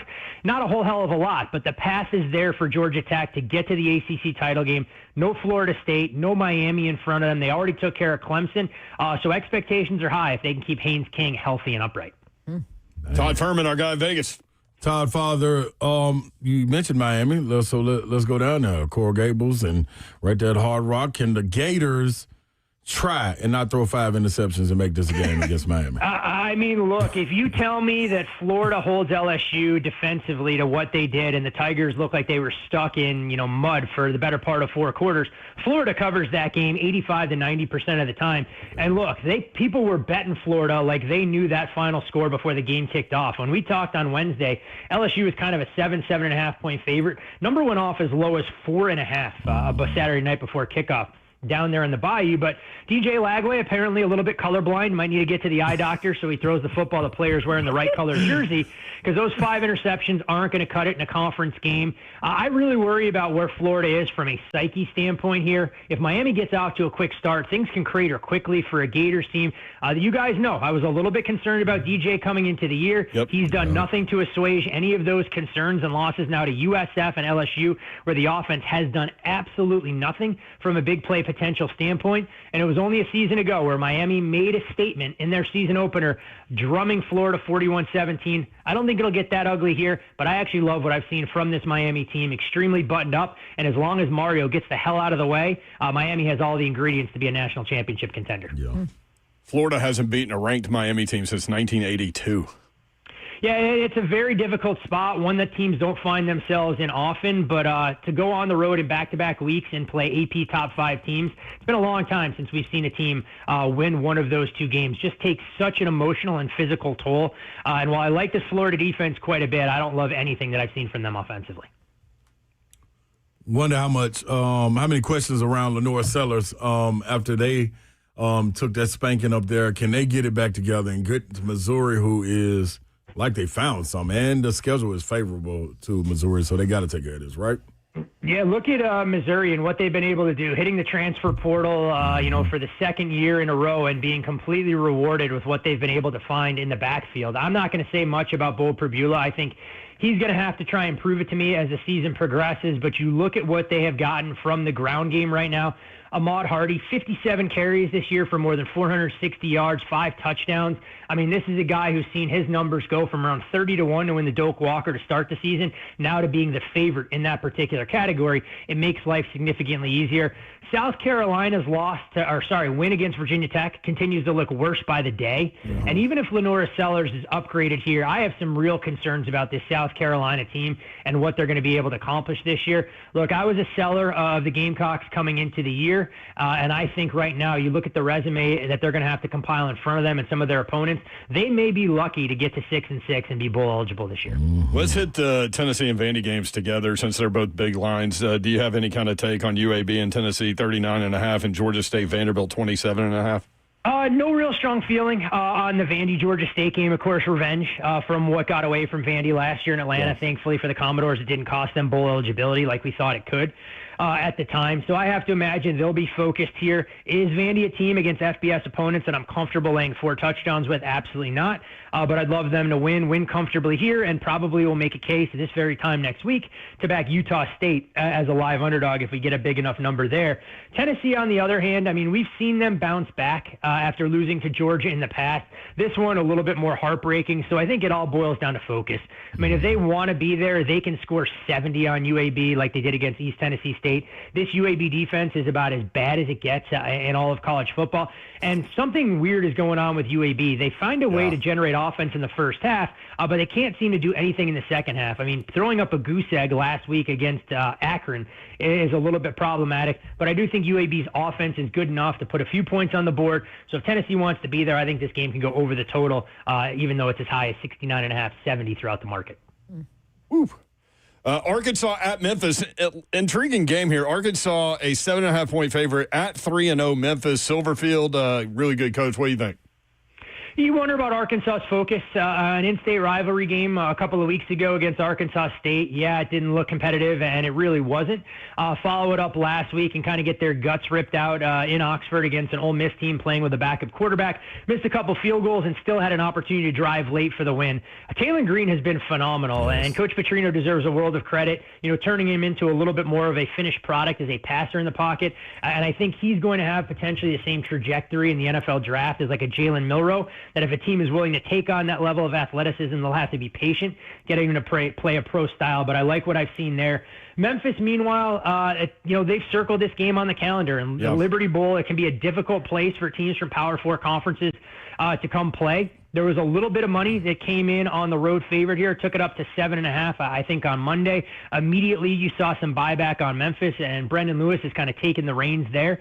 I think Memphis a live underdog here. I worry about Arkansas's focus, but this is the kind of game that if you think Memphis is live, I wouldn't discourage people from nibbling a little bit on the money line, because you're going to know pretty quickly. If Arkansas wants to be there, they can win and win by margin. If they're flat looking ahead to their big game hosting Notre Dame next week, Memphis has enough firepower on both sides of the ball to beat them outright. I've seen Memphis beat a lot of Power 4 teams there. Iowa State, Mississippi State. I mean, the list is long. All right, War Eagle. I just said, I'm like, the pressure on these quarterbacks when they have to go back to their old school, I can't even imagine. But what are you looking at for Auburn, Oklahoma? Well, first things first in this game, I'd prefer if the starting quarterback's dad stayed out of the media in game week. Like, what are you doing interviews with media in any capacity? Now, he didn't say anything inflammatory, which I respect, but allow your son to have the spotlight here and don't make yourself the story with some of these national writers that are out there, because there's already enough pressure on Jackson Arnold going into Norman. It'll be interesting to see how he's received in that environment. I mean, fans there kind of wanted to run him out. So there's no reason for them to really boo him, in my opinion, other than the fact he'll be wearing a War Eagle logo on the side of his helmet. Art Mason Thomas, one of the more talented defensive ends for Oklahoma, going to be suspended in the first half for a late targeting penalty last week against Temple. But OU is extremely deep along that D-line. The question I have about Oklahoma, and I think the same thing kind of applies to Auburn as well, how will these secondaries stand up? Or I should say Auburn's run defense is going to need to be stout. If you can take away the run, I think you beat Oklahoma. But OU hasn't faced a passing attack that can stretch the field like Hugh Freeze and company are going to want to do here. This is a game I'm waiting to bet the underdog, Don. I want to see if it gets out to a full touchdown. But I think Auburn will be ready for it. I think they're a little bit more battle-tested, having gone on the road to Waco earlier this year and holding up well there. People will point to Oklahoma's convincing win against Michigan, but go back and watch the tape. I mean, Michigan was about as vanilla and pedestrian offensively as you could imagine. They were extremely conservative with Bryce Underwood throwing dink and dunk underneath. There's no reason for Auburn to take that same approach. I think you have to try and test the back end of this Oklahoma secondary and look to hit a couple of those explosives that you're going to get the crowd out of the game. Todd Furman, our guy in Vegas. Let's go to the NFL. Colts at Titans. Colts 2-0, Titans 0-2. Road team favored by 3.5. What do you think? If you guys can tell me who's going to be healthy for both of the teams, I'll feel much more comfortable with a prediction on this game. Clearly, the Titans, not a great practice report when you're down a couple of key cogs on that offensive line in J.C. Lathan and Kevin Zeitler, L'Jarius Sneed dealing with the back injury as well. But at least a little bit of silver lining there. T'Vondre Sweat getting into limited today, and you saw how different that defensive line looked when the Rams could double-team Jeffrey Simmons. Looked absolutely gassed in the fourth quarter versus what Sweat forces teams to contend with. But the Colts not coming into this game either as a model of health. Josh Downs and Tyler Warren, both DNPs on that side. We'll see what they get in terms of defensive contributions if Latu can return, along with Shavarius Ward, who missed last game with a concussion. Typically, teams that have found themselves as home underdogs going on the road laying more than a field goal are immediate bet against propositions like the spot the Colts find themselves in here. So the only side I'm looking to bet here is the Titans. I just want to make sure that they're healthy before I get to the window. Maybe this number continues to leak out, but it's Tennessee or pass. I would like to, however, see Cam Ward be a little bit smarter with the football and not look to try and find the home run every time he drops back to pass. A little bit different in the NFL than playing Cal at 2:30 in the morning on the East Coast trying to lead a 4-touchdown comeback like we saw last season. Is there another NFL game that you've got your eyes on? Yeah, this is one that I'm sure the listeners are going to recoil in disgust, but you guys know that's never scared me off in the past. It's the Jets as a touchdown underdog. Excuse me. Against the Tampa Bay Buccaneers. It's a brutal spot for Tampa. A second straight week, they needed last-minute heroics to get an emotional win on the road, to beat the Falcons in the division, needed a missed field goal there, and then needed to go on a marathon march against the Houston Texans. Factor in that Baker Mayfield, I don't think is going to be anywhere close to 100%. You saw the video footage circulating of him walking in the tunnel. Don't think he's going to get a lot in the way of practice reps. And it's an offensive line that could be down as many as 3 projected starters coming into the season. A lot of people wanted to bet the Jets last week, myself included. That thing was done and dusted after 2 series.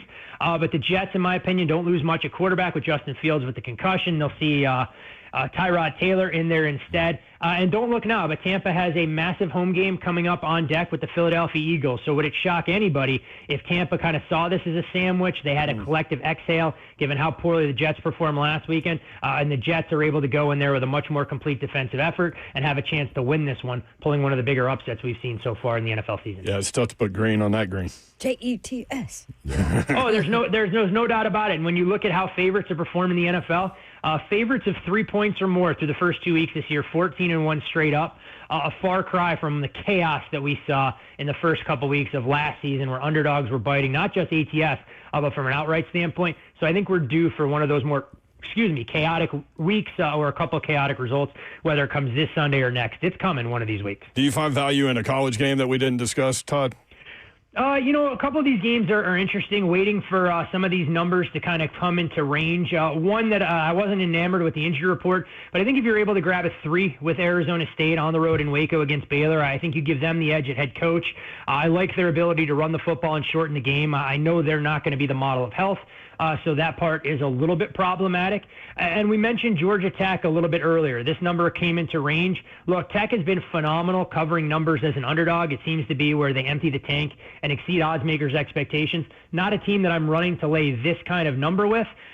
Temple wasn't competitive against Oklahoma last week, but I think they'll have a chance to kind of hang around. I look for Tech to win comfortably somewhere in that 14-17 range. I'll take Temple plus the 24 against Georgia Tech. There he is. He's Todd Furman, at Todd Furman. And we always appreciate the visits. CBS Sports HQ. doing some stuff with covers as well. Todd, thank you for the visit. Appreciate you, man. Way to go, Todd, father. Always a pleasure, guys and girls. Enjoy the games this weekend. There you go. Thanks, Todd Corbin. Furman. He mentioned the injury report. If you missed that earlier, we've got that for you when we come back. 615-737-1045. You want in? Talking football. 3HL 1045 The Zone.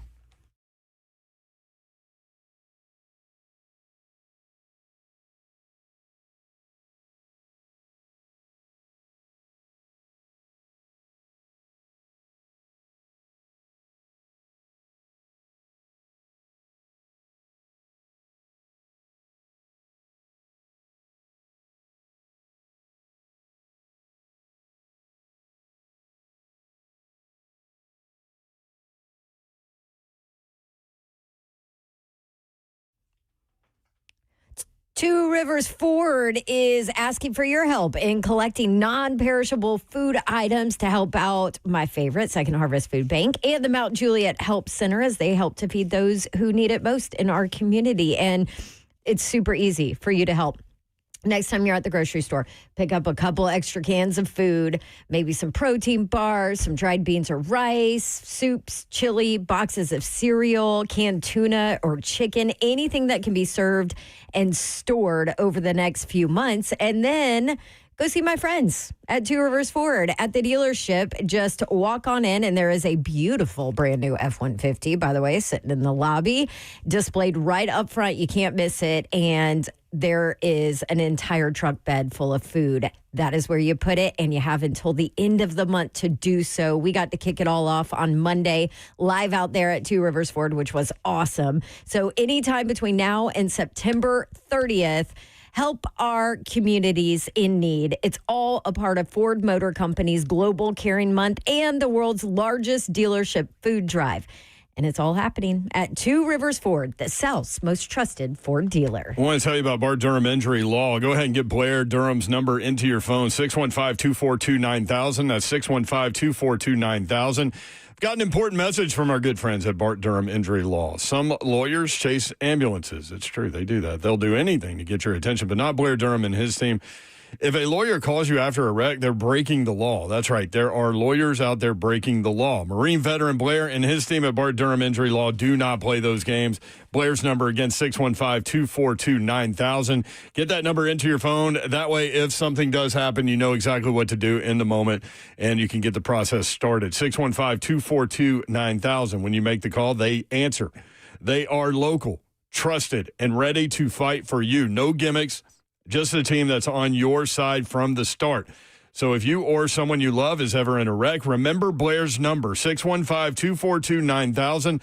That's 615-242-9000. Local, trusted, ready to fight for you. Blair, Durham, and his team are ready. 615-242-9000.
3HL 104.5 The Zone.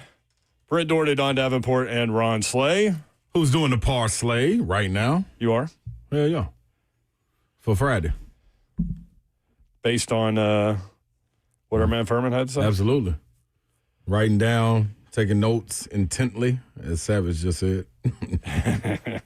It does look serious over there. You better believe it is. Titans injury report is serious. J.C. Latham did not participate with the hip. Bryce Oliver with a knee did not practice. L'Jarius Sneed now has a back, did not practice. Got a back? Where you get a back from? Kevin Zeitler, I don't know, it's not working. Kevin Zeitler, bicep, did not practice.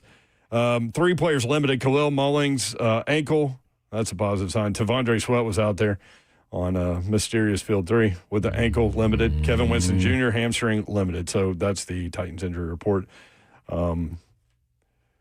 Downs and Tyler Warren on the Colts injury report did not participate today. That's something to watch.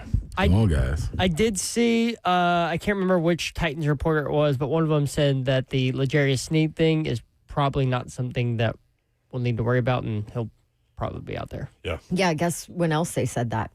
Every time he's injured. I mean, if it wasn't him. Just putting the information out before there. you even told me what I'm the just injury saying. report was, I was like, Wednesday is the time, like, some of the veterans will get time off. I know, but a lot of times they'll put rest or something. That is definitely true. And if it was somebody else, I might. But because it's Sneed, you're like, Also, for him on those rest days, don't they typically put like that knee injury because everybody knows what that is? No, sometimes they'll just put rest. Have they put rest they for put him? rest. Yeah. I know they've done that with Big Jeff a lot. No, they haven't with Sneed, but that's because he always has something. well, he was out. Oh, that's a good point. That he was out. Yeah. There was no doubt. Dirty Bird in Laverne wants to talk a little trash talk on Georgia, Tennessee. Dirty Bird, what up? What's up, guys? I got 2 things first. Don, I've got a friend that is a Oklahoma fan, so I hope your Tigers take care of business because I really don't want to hear him. Me too. See, we're on the 2, same side.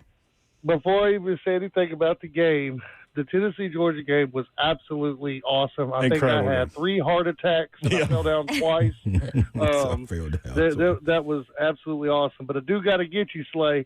Last time that I talked to you, you told me I need to get me an inhaler and I needed to get better phone service. So hold on real quick. Did you hear that? I got my inhaler. Now, can you hear me real good? You loud and clear, baby. Oh, that was a good bark, too. That was a good bark. Dirty Bird. That's what I'm talking about, Dirty Bird, man. Come call in and feel it, man. Hey, I'm here for it, dog. 615-73. Man. Great game. 71045. Brandon next to He took a He's straight. He got I'm with you. that, dog. He got you. no weak bark either. No, that was it. He had to make up for missing it on That was cold. Friday. So. That was cold. That was a good call. Brandon in Nashville. Brandon, what up? Hey, what's up, guys? Yo. I actually won the tickets to the game last week on the show, and I just wanted to thank y'all. My wife and I had an amazing time. Oh, Best good. football game I've ever been to. Oh, cool, man. Up on the short end, but a hell of a game to be at, and I just wanted to thank y'all. Man, Well, no doubt. That's awesome. I tell people all the time, you can't control the result, but you can control how good a time you have. So I'm glad you guys did. That's right. Thanks, guys. Thank you, Brandon. Thanks, Appreciate bro. it. I love hearing from people that get tickets from us. What a heck of a game to get to go to. Well, and while we're on Georgia, Gunnar Stockton, props to him. He handled it, man. They had no false starts. How loud was it in that building? It was rocking. Yeah. It was rocking. Are you surprised by that? No delay of game, no false start. No, because what I will say, Georgia looked like they planned for it. Like they didn't do a lot of huddling up either. You know what I'm saying? And it wasn't a lot of shifting. It wasn't a lot of sending guys in motion, changing things up front. It's like we knew what we were going to do. They stuck with it and kind of got to it. It wasn't. He didn't have to do no audibling. You know what I mean? Any of that. So I thought they came with a great game plan, especially for a guy that hadn't been in that environment. That was a great job by Kirby. 615-737-1045. Another college football note I wanted to throw at you guys. With conference realignment and scheduling reconfiguration, some rivalries obviously go away, right? Like, so they call it the Iron Skillet, TCU and SMU going at it on Saturday. There are no more scheduled games for these two to play each other because SMU obviously is in the ACC, which sounds really bizarre. But they're 35 miles apart, these two schools. 35 miles apart. They have played 104 times on Saturday. They've played 103 years. Wow. And it's going away. Gotta go. Gotta go. So That's sad. TCU and SMU, props to That's y'all. Enjoy I it. hate. You don't like it, do you, baby? No, I hate that when part the of it. Big time traditional rivalries go away. I hate it. The most watched Big 12 game was Colorado-Houston, 2.9 million viewers. Tennessee-Georgia, 4 times that, over 12 million, peaked at 15.9 million. Most watched ABC ESPN 2:30 time slot since 2006. I gladly accept it. But that tells you something, right, about the Big 12 compared with the SEC and the Big 10. You could throw in there, too. But the most watched game was 2.9 million compared with Georgia-Tennessee, which got up to 15.9. Crazy. Man. 5 o'clock hour coming up. Oh, you want the Bridges report real quick before we go? Hit it. We'll take it. From Jimmy Wyatt, Bridges report, light blue jerseys, white breeches, light blue socks. Okay. The light blue makes it better. She doesn't like big men in white pants. I do. I hate white pants, but I mean, you got to do what you got to do. No white pants after Labor Day. Is that still a thing? Nah, not now. I don't think it is anymore. I don't either. Well, I ignore it. Yeah. You do? Although I did just fold up my white jeans for the year, so. Kids do it all the time. You can do what you want to do. Oh, kids don't care. Yeah. Oh, they have no They don't rules. even know the rules. That's what used to affect me, though, in high school. That's when I used to think about it all the time. Like one time I went When to... people would be like, why you Why you can't got wear white pants? this? Yeah. One time we went to dinner. I was a kid, and I was with my grandparents, and we were at this place called Teague's Mill in Gatlinburg, and I ordered mashed potatoes and like a baked potato, and she goes, no, you won't. Can't have 2 carbs. 2 starches is what she said. Oh, starches. But yeah, she goes, you cannot have 2 starches. I was like, wait, why? I like a baked potato, and I like mashed potatoes. Why can't I eat both? Yeah, you don't really want that. Grandma was right. Yeah. Shout out, Grandma. R.I.P. Maybe she's eating 2 carbs right now. I don't know. All right, 5 o'clock hour coming up. Titans college football. We're here for you. 615-737-1045.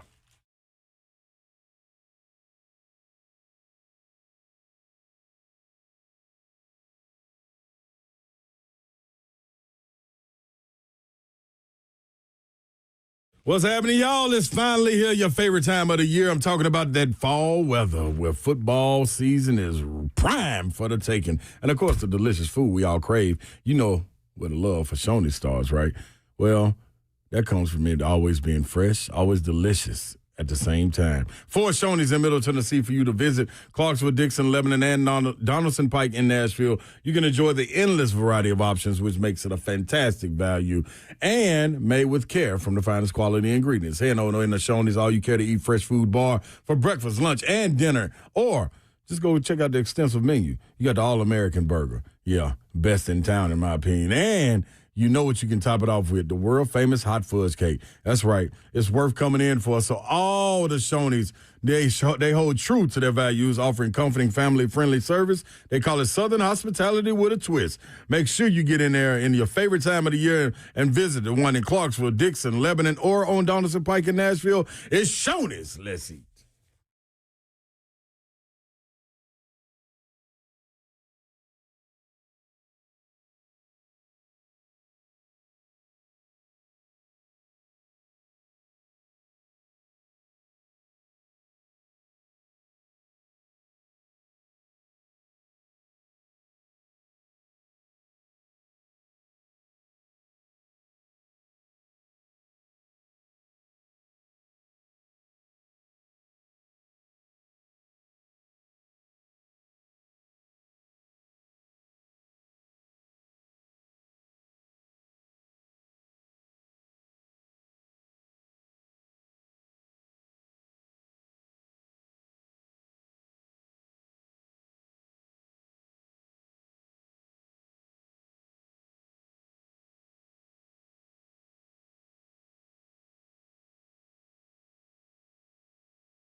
Good afternoon. It's 5:01. I'm Joseph Bonanno, live from the Circuit Sports at Kentucky Downs Studios. The injury report for the Titans and Colts, the Wednesday injury report, came out earlier today, and there are some big names on for both teams. Starting with the Titans, tackle J.C. Latham did not practice with a hip injury.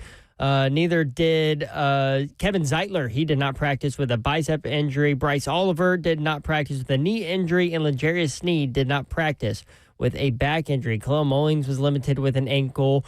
T'Vondre Sweat was limited with an ankle, and Kevin Winston Jr. was limited with a hamstring. For the Colts, they had two players who did not practice. That includes wide receiver Josh Downs with an ankle, and their first-round rookie tight end Tyler Warren, who did not practice with a toe injury. Their first-round defensive end Laialatu Latu was limited with a hamstring, and tackle Bernard Raymond limited with an illness. For our foundation repair waterproofing needs, you need to visit USSTN.com. Breaking news at once on your home for the Titans and Balls. This is 104.5 The Zone.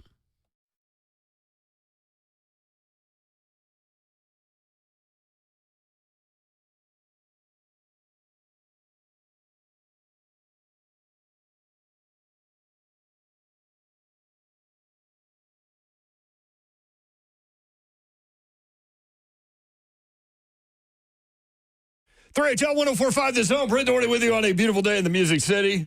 It is a Wednesday, which means what, Babs? No, I'm not doing it. Which means what, Slay? Thank you. Thank you. They're both here. Ladies first. Babsy is here. What up, Babsy? What up? Let's go. Yeah. Bunk. That was bunk, Mayor. Heavy parsley going. I knew you wouldn't do it. You almost did, though. Heavy parsley going. Heavy parsley going. Slay's got a parsley for you coming up. Stay tuned. No, I don't. You don't? No, it's for Friday. Oh. This is college. Well, yeah, stay tuned on Friday. Oh, yeah. I have your... Wait, Babsy's not here. 1, 2, 3, 4, 5, 6, 7. 7 parslays or 7 legs? No, 7 different parslays.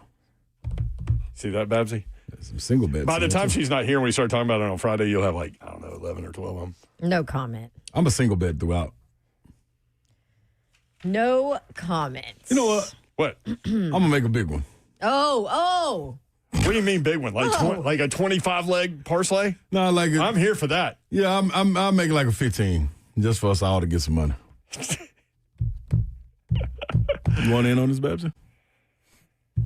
15-leg parsley? Hell no. You don't want this money? Man, you can pay for a pig or something. I just saw somebody's trying to rehome their mini pig. This literally came up in the break. We're like, okay, why is this important to you? Because we need a pig. For what, Babs? What are you going to do with a pig? What's a pig going to do for you? Gotta have one. I mean, at-home it's bacon. So cute. Zeph, no. Absolutely. You're not going to raise this thing and feed it and fatten it up and then slaughter it? No, it's going to be like family pet. Oh. Pork chops. Mr. Babs will never allow me to do it. Here's the other thing, too.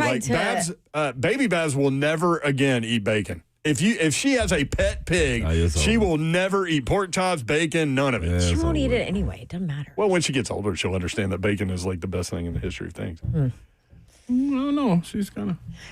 Today, Slade tried to get her to try an Uncrustable, and she goes, "No, I don't like that." Right.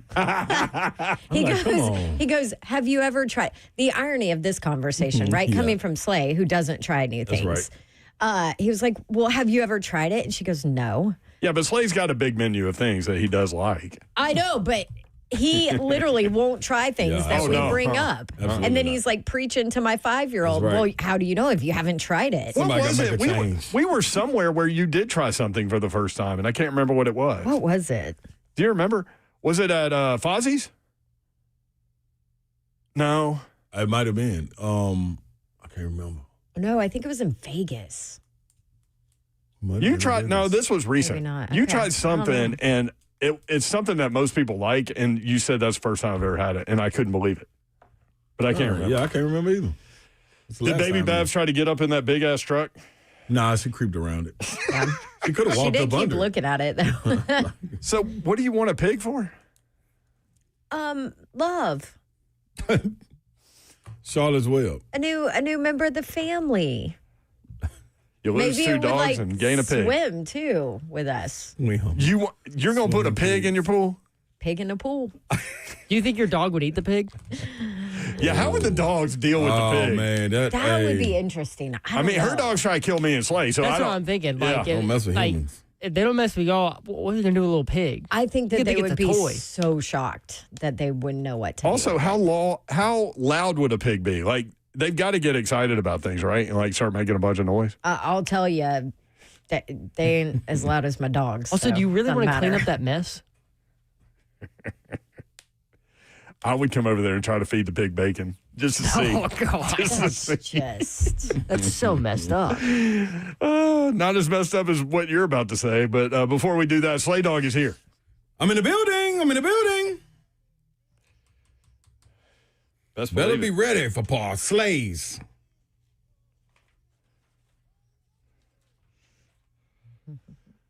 Six 615-737-1045. 15-legger, huh? Yeah, I want this. You want I'm me to here give, for me to this. give it out today? Because I can do it. Like I got how many? No. 1, 2, 3, 4, not 5, encourage 6, 7, this 8, behavior. 9, want it. 10, 11, 12, 13, 14. You know what's going to happen? I got 14. He's gonna get 13 of them right, and so you'll be sitting there with a $10 bet that Maybe could turn into 14. like $1,000 or something. No, you put $10 down, you finna get paid. Oh, my bet. Mm-hmm. I'm telling you, my 7-leg was 3,008 or something, 3,100. And what happened? Babs, you ain't never got to do that. Like the people know what happened.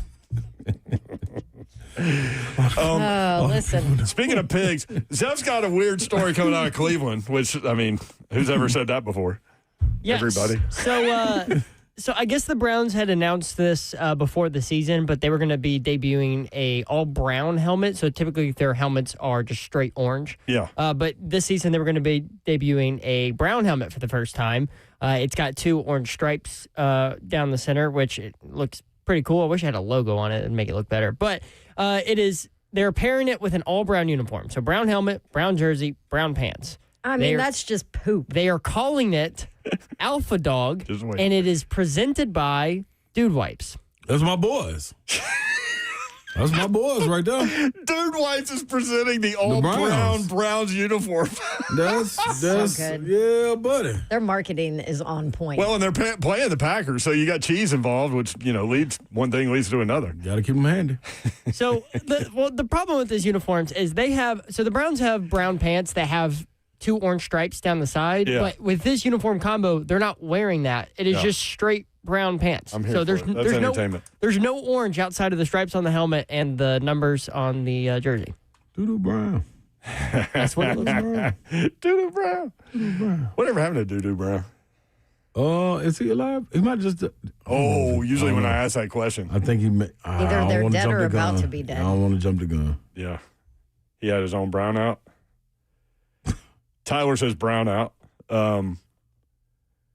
Let's see. DHB, did y'all know they used to use pigs back in the day to get rid of dead bodies? That's not true.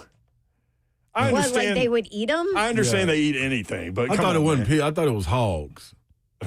Oh, is that a real thing? What's the difference? Them big old boys, Hogs are like bigger. 4 or 5 of them will devour you. Okay. Yeah, you don't stand a chance. Pigs, you can make it a pig. They're gonna squeal and play around and all that. But the big hogs. See, good that's night. why I should get a pet pig. No.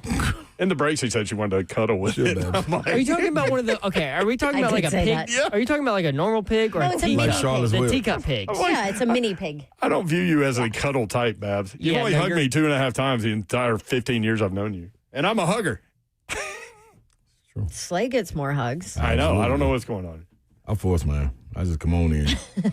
Come on in. We got to get a hug. Your dog's gonna eat that pig. 615-737-1045. From JT Runke, who writes, Titans defensive coordinator Denard Wilson going to have his hands full with Colts rookie tight end Tyler Warren this weekend, although Tyler Warren did miss practices today with a toe injury. Through 2 weeks, Warren is commanding a 25.4% target share with a 24% first read rate. from Daniel Jones. So 1 out of every 4 times that Daniel Jones throws the football, his first read is Tyler Warren. I don't know how they're going to defend him. By having him not play. That would be the easiest way. I mean, because you don't want to put 45 on him, do you? Draymond Jones? No, there's only one person you put on this. Safety? Yeah, or safety. Yeah, but who's going to be small? He's 6'6", what? 250. 250. God, he's a load. Big old dog right there. Load. So Warren has 155 yards receiving in his first 2 games. Yards after catch, y'all, 93 of the 155 are yards after catch. Yak me. And they're doing a really good job. If you watch Colts film, like they move him around. They try to dictate what matchup he gets. Yeah. Come on, Toe. We needed Anthony Richardson. Come on, Anthony Richardson. Do something great this week. If we get him back out there, we got a great chance. So they need no Daniel Jones and no Tyler Warren, and the Titans are good? No, they can have Tyler Warren. If we get Anthony Richardson. We can't have Daniel Jones out there. Do we need Daniel Jones to trip over something like this week? Just miss this week. He's known for doing that. Yeah, but like, does he have a little dog or something? Like big dudes trip over little dogs. Yeah, but that's after 80+ yards gained. So. Oh man. So it's amazing what an offensive line and a weapon or two will do for you. And a competent coach. Is Steichen known to be a competent coach? Offense looks pretty good to me so far. Because it's amazing what you can do with protection and a weapon or two. I get it. I also get it, but they should be 1-1. Mm-hmm. They missed the field goal. They got a second shot at it. Only if you had the which they had no control over. And then they hit it. 45-yarder. At the corner store. True. If some true. fists. True. That is true, Slay Dog. I have no pushback on that one. So the Colts are 2-0, Titans are 0-2, the Texans are 0-2, and the Jaguars are 1-1. So the Texans and Jaguars play each other. So listen, the Titans are still second in the division. Oh, Listen, no. man. There's hope. It is. That's the wildest part. There's a Sarah McLachlan song where she says, hold on to yourself. This is going to hurt like hell. Is that what you're talking about? I don't know, but. Also, why do I know that lyric? I don't know. Yeah, you just held on. So if the Titans beat the Colts, then the Colts are 2-1, the Titans are 1-2. If the Texans beat the Jaguars, then the Texans are 1-2, and the Jaguars are 1-2. So then the Titans, Jaguars, and Texans will all be tied for second place in the AFC South, 1 game out. Telling me it's a chance. 3 games in. Telling me it's a chance. That's all we need is hope. Now, the Colts are favored and the Jags are favored. So there's that. I don't trust the Jags over Houston. At all. What happened to the Texans? Offensive line. Yeah, I know, but then they got rid of pieces, and it's like. And all their skill. I didn't think that they had to be a rebuild. Their offensive line is the worst in the league, is what they say. Yeah, I didn't think it had to be a rebuild, but I felt they were like, you know what? We're just going to grab the rebuild. Yeah, I thought they were going to get Tampa. And the guys they got rid of have been playing well in other places. Like, that's the crazy part. Well, I mean, It's that like happens. It was washed. What do we? That happens to the Titans often. Is it Naquan or Daquan Jones? Daquan. Well, there's both of them. Yeah, but Daquan, yeah. Titans have both those guys. Man, Daquan was on fire. T.R. Tart was still doing silly stuff, but. He getting 15-yarders? I mean, he should have. Yeah, he's slapping people. Yeah, they didn't He did call make it. a big stop week 1, though. Despite giving up a 15-yard penalty. He kind of did both. I have to know what Mark in Kentucky wants to say about Don's pig. Mark, what's up? Hey, guys. I'm the guy that called in because Babs is confused about Father's Day and birthdays, so you may remember me. Yes, absolutely. Babs, if he ever had a foot, he needs to throw the damn thing down right now. A baby, are you kidding me? A pig. Pigs you raise to eat. You don't sleep with them. You don't swim with them. You eat them. Good God, Babs. Actually, I think it's the Bahamas where you do swim with the pigs. Yep. Oh, Those that's some right, big the old wild pigs, though. pigs. Yeah. Pork rinds, baby. Thank you, Mark. Mark. Appreciate it. Thanks, Mark. He said, good God, Babs. Good God, Babs. You don't cuddle with them. You don't sleep with them. You, don't swim with them. Yeah, pig in the pool. I kind of want to see that one. That'd be fun. But what if he Good. just starts pooping all over the place in the pool? What? I mean, he's a wild animal. Okay. All right, maybe no pig. What does your husband think about the pig idea? I haven't brought it up to him yet. That is a conversation after he has his glass of whiskey tonight. I think you should keep that one in the vault. No. You'll be like, hey, Travis, how many glasses have you had? Yeah. One? Not enough. Yeah, you want one I'll more? check back in a little and then bit. we'll talk. Although I did try to foster another dog. Oh, Lord. He was like, absolutely not. Look at Slay. I'm like, we used to have 4 and we did it. And he was like, no. Yeah, but do you Chaos. remember how much you complained about how crazy it was with 4 dogs? I know, that's fair. Wow. That is fair. Yeah, it was wild with 4. I was going to say, that's what Alyssa did to me when she got our second dog. I didn't find out till the dog was getting there that we were getting another dog. But it was a rescue. That makes it. Yeah, it's not really a surprise you kind of want to walk into one day. 615 Just wait till you get to 4. 1045. That's not going to happen. Mike in Old Hickory. Mike, what's up? What I said. Hey, guys, I'm going to give you guys a prediction. We're Okay. going to win Sunday. Whoa, whoa, We're going to whoa. win. The Titans are winning Sunday? No, this is like Mike. Titans are going to win Sunday. How far? This is like pissy negative Mike. What? Wait a minute, Mike. This is Hold Old Hickory on. Mike. Where this come Hold from, on. Old Hickory, Mike? Wait a minute. Mike, whoa. What's going the on? reason, well, if you listen, when we gone through 3 years of nothing but negative, and now we're 0-2.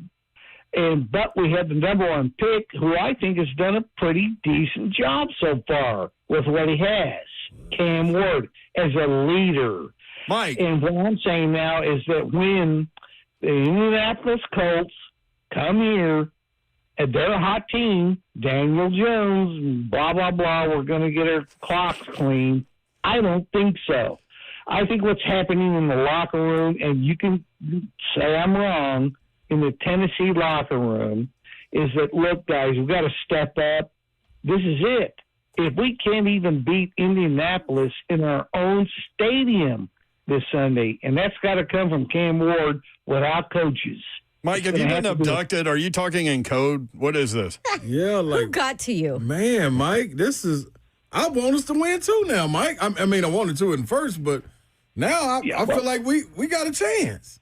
We got a chance because there are bright spots in the Denver game and the Rams games. And now we've got the big guy coming in, Daniel Jones, so blah, blah, blah, in the FC South. And he's going to come in here and wipe us out. Cam can just hold a closed-door meeting with the team saying, if we lose to the Colts, and then we go 0-3 and they go 3-0, then yeah, we got a problem. Oh, you do have a problem. If we win, guess what? Now we've beaten a big-time opponent in our own league. And so it comes to leadership. If Cam Ward actually, and that's what I want him to do, hold a closed-door meeting with the team and say, look, guys, we're 0-2. If we go 0-3 against Indianapolis, we're in trouble. Okay, Mike. I like it, Mike. I got no pushback. I like You got it. me. Frederick on YouTube says, I hope Mike is not driving. Tighten up, Mike. Dixie says, is this Mike Morganzi, and is he drunk? Nope, I'm not. Frederick said, Mike been in the booze. Who's paying you, Mike? Man, Mike, I ain't never seen you talk this positive, boy. I Hey, man, haven't. that's all right. Do you like Cam's leadership? We're 0-2. If we go Oh, there. Let me. He's done. My ex won't He's work. like, There he listen, goes. this is enough. I've had enough. Man, I was just positive for you. Now I'm out. I'm done. glad you reminded me who it was. I don't know what to say. Like I said it's pissy negative. it was. That was something. That might have made the bingo card. I don't know what's going on there. And all it's gonna take is a closed door meeting. Luke says, is this guy serious? Yeah. Absolutely. The dramatic change of reaction to Mike's call in the chat Unbelievable. compared to normal. Colton, quote, pissy negative Mike, end quote. Way to go, Mike. That was something. I don't even know what to do with that except take a break. We'll be right back. 3HL 1045 this up.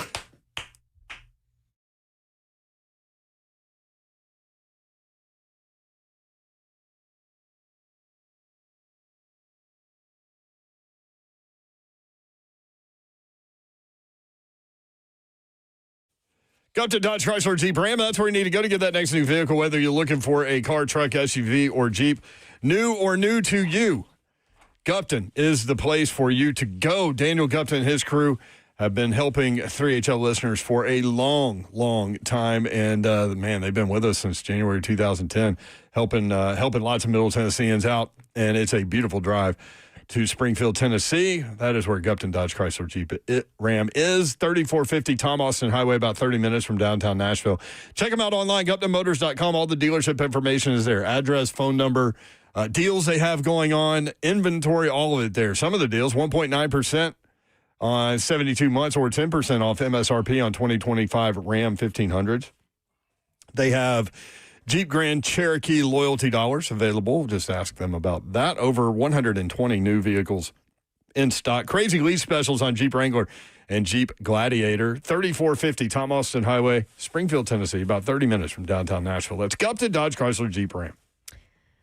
Maybe you are hanging out at a friend's house for football, and everybody's pumped to watch numerous games on the TVs and all of that. And then, boom, setup. Total mess, ruins the entire vibe. Lagging, buffering, switching between apps, trying to find the game. And you feel like you've been fan-fished.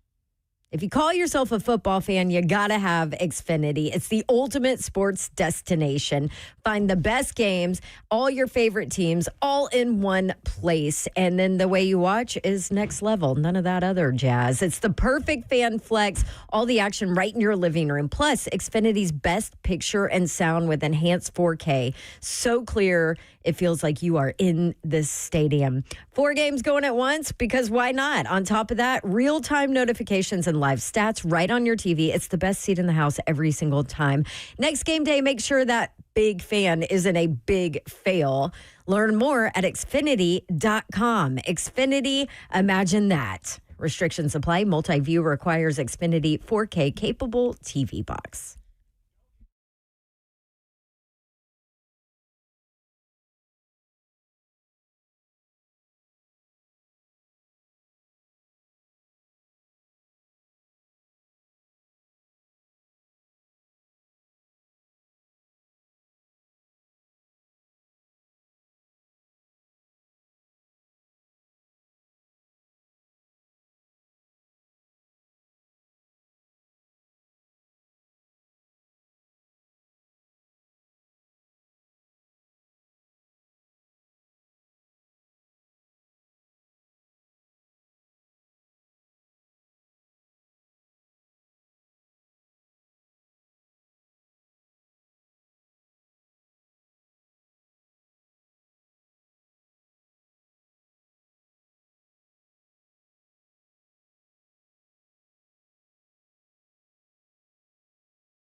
3HL 104.5, The Zone. Brent Doherty, Don Davenport, Ron Slay, the executive producer of 3HL is Zeph. What's up?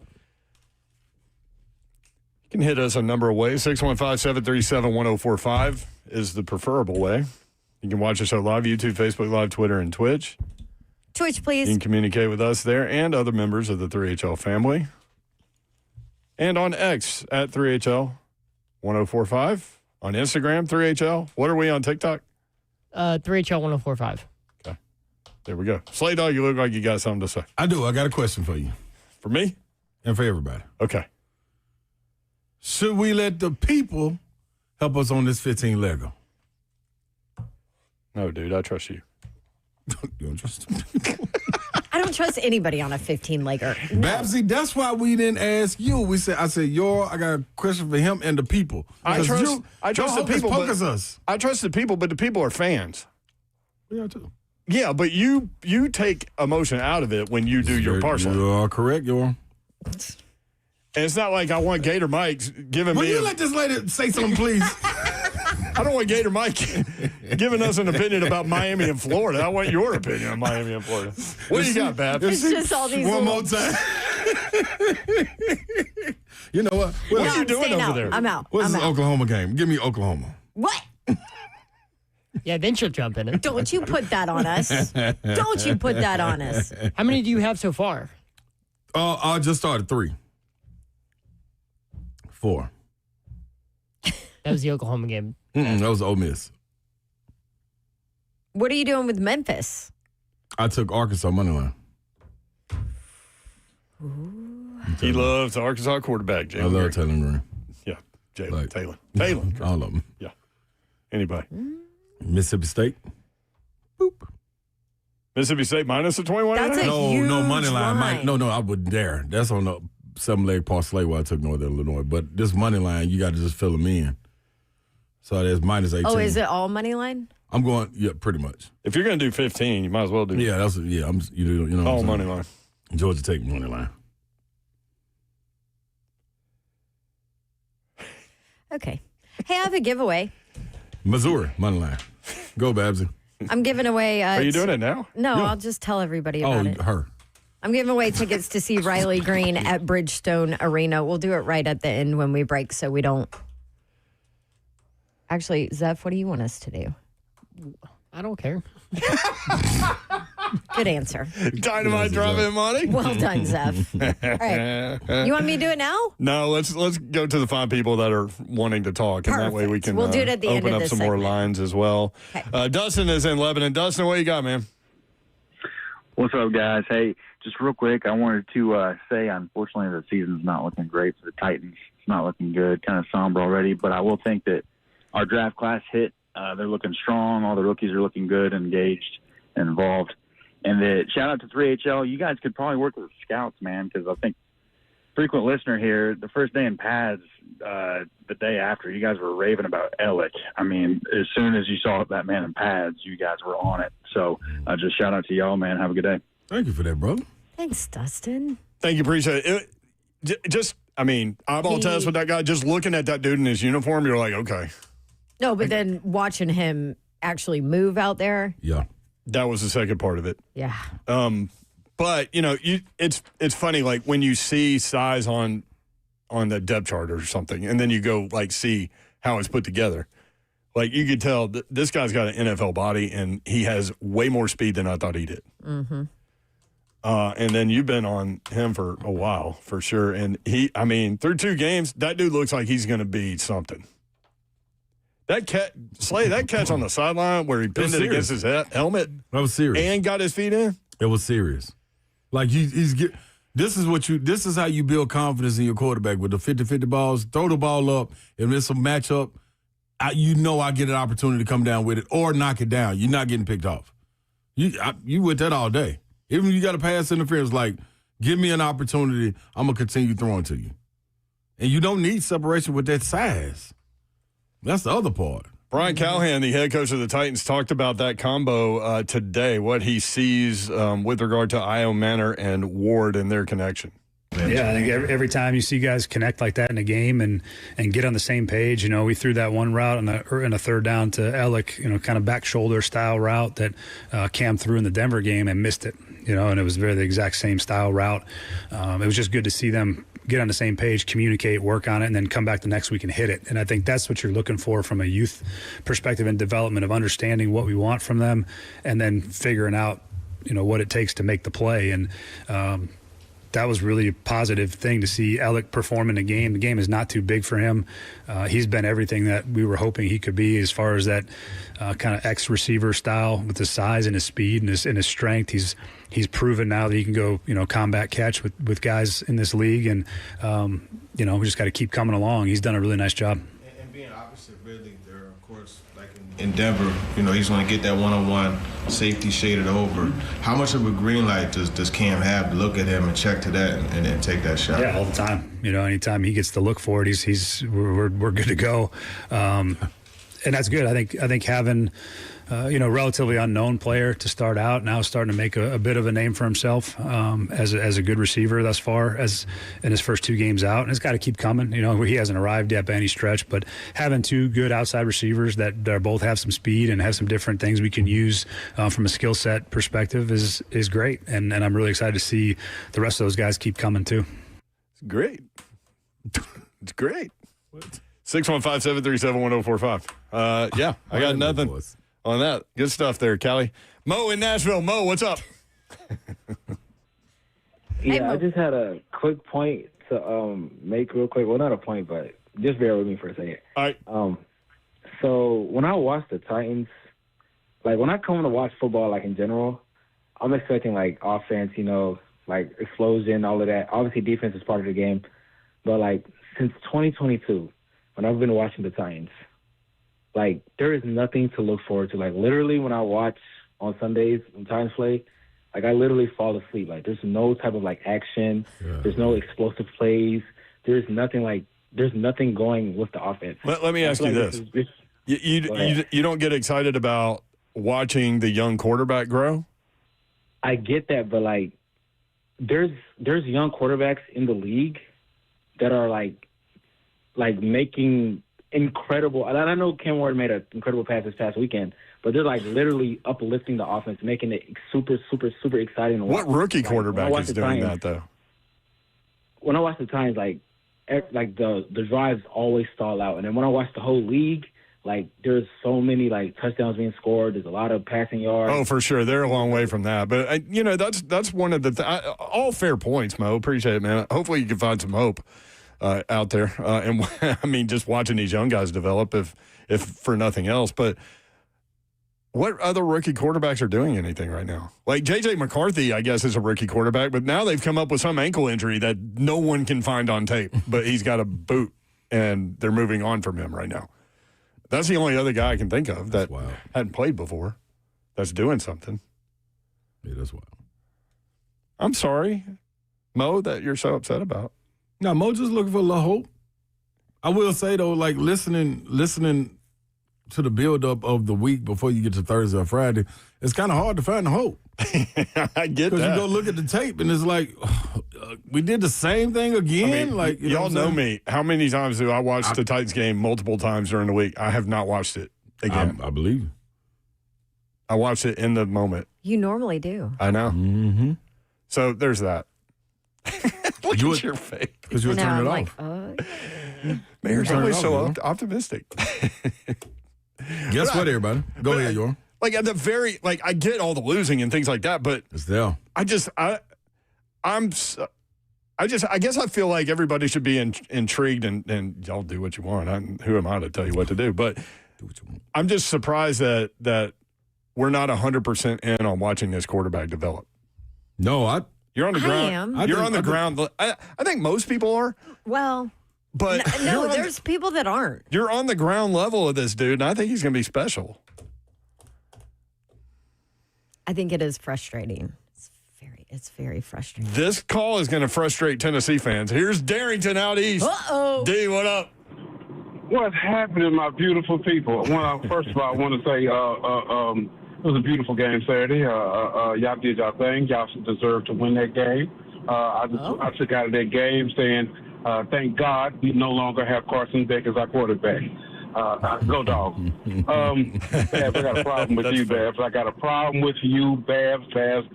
Out of all people, Babs, you are the one who is not going to put up for the Shiano. You're going to call it like it is. Mary, you said you want to watch this quarterback grow. How can you watch a quarterback grow if you got a coach that does not put water on it or give it sunlight to grow? He is regressing the team. Dare I say that Cam Ward had Will Levis type of plays, and no one has said anything about it. When it has it been okay to underhand pitch a ball while you're running? But to be fair on that one, there were no defenders anywhere near him on that. Just take the sack, then. Take the sack. But either you there was no threat of an interception right there, though, Darrington. Like Will Levis would have done it with 3 dudes around the intended receiver. And so, but it's okay because Cam Ward did it and he's a rookie. But it's if you coach it, you condone it. The penalties, you coach it, or you condone it. He allows it. He says a whole bunch of nothing. And I don't want to hear about he was around Peyton Manning and Joe Burrow. What did you do? Wipe their shoes for him? I thought you were talking about Ward. And I thought you were talking about Cam Ward, I was about too. to go at you, Darrington. No. I don't think Cam Ward's going to get a fair shot until you get the fair coach. And if you got someone who does not know what they're doing and they're going off of advertisement, a fast food commercial always looks good, but when you get it in hand, does it look like what you've seen on TV? Most of the time, no, it does not. Callahan is going off of what he's done or what he was around. Just because you're around that don't mean you are that. You say a whole bunch of philosophical things when you speak, and sometimes it's just simple. Quit giving me the exponent of something if I just ask you what 2 + 2 is. I don't need the backstory. I understand you want to show your work, but don't show me, if I'm doing in a Spanish class, don't show me the work in France. I don't want to know that because I don't understand that. What are you talking about? And we still get back to the same point of where we are. So, once again, get ready for another high draft pick. And Mo, there's no hope. Y'all keep the hope alive somewhere else. Y'all have a great one. Keep the hope alive. Go Dogs. On the way out. He worked it in there. No. No hope, man. Okay. No hope. I will say. Yes, they're going to have a high high draft pick next year. We all know that. And we knew that coming in. Yeah. And we expected them to be right where they The where over-under they win are total was 5.5. We knew what they were. right now. Yeah. Yeah. I mean- we you are what you are. You are what you put on tape. But Darrington's thoughts on Callahan are widespread in this fan base right now. Widespread. I think he's in a tough position. Well, he's got a he rookie needs to win some quarterback. games. He needs to win some games, but he doesn't have enough talent to protect his rookie quarterback. He doesn't have enough weapons to do a bunch of things offensively. He's probably in a position where it's like, okay, I gotta, let this kid show out, and that probably affects thinking and play calling, and there's a lot. He definitely needs to win some games. I mean, Miss Amy fired a coach after a playoff win. So, and She don't now care. she has something to point to where the guy didn't know the rules and admitted it. Mm-hmm. The plays before halftime in Denver, like you've got things to point to beyond the losing. In 2 games. He's 3-16. 3-16.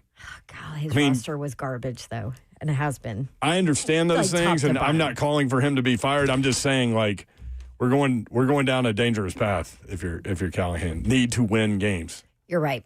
All right, what you I got? need to give away tickets from Babs Prize Closet right now. Riley Green at Bridgestone Arena. This is on April 18th. 615-737-1045. Caller number 5. You will win 2 tickets to see Riley Green at Bridgestone Arena. Good luck.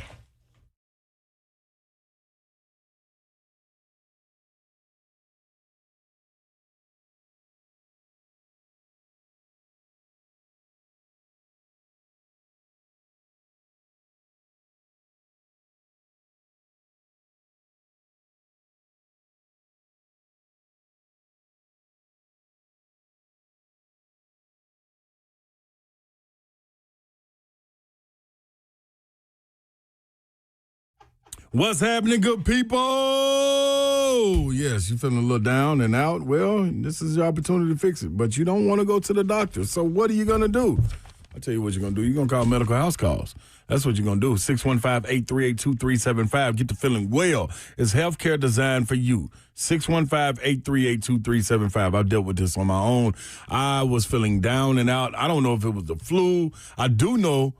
That's a lie. I do know what it was because they came over and they tested me right then and there for flu. They tested me for COVID, and they tested me for something else. But then flooded me with all the vitamins and everything that I needed to get back on my feet, to get on the flight the next day, to go do some work. And boom, I was back, man. Medical House Calls don't play. They got the mobile IV therapy. They will come while you're doing your work, hook you up at your workplace or at your home. Does not matter. You can't lose. Nah, you can't lose. Primary health care, urgent care, IV therapy. 7 days a week, healthcare designed for you. That is medicalhousecalls.com.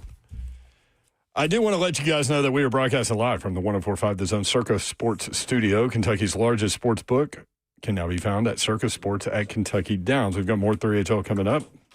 Slay Dog does have a parsley. Yes.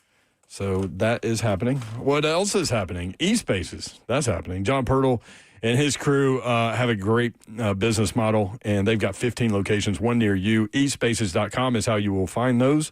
And you can get to work. eSpaces, redefining co-working with exceptional offices for every business. The two newest locations, one in Cool Springs and one in Brentwood, but again, 15 locations in Middle Tennessee. eSpaces.com, designed for entrepreneurs, teams, and established professionals, featuring private offices, team suites, meeting rooms that are fully equipped. You'll have 24/7 access, flexible terms. These are beautiful professional spaces that are move-in ready. Whether you're scaling up or just getting started, eSpaces provides flexibility without compromise, short-term, long-term, whatever you need. Just check them out. Tours are available now. You can reserve your space early. eSpaces.com. That's eSpaces.com.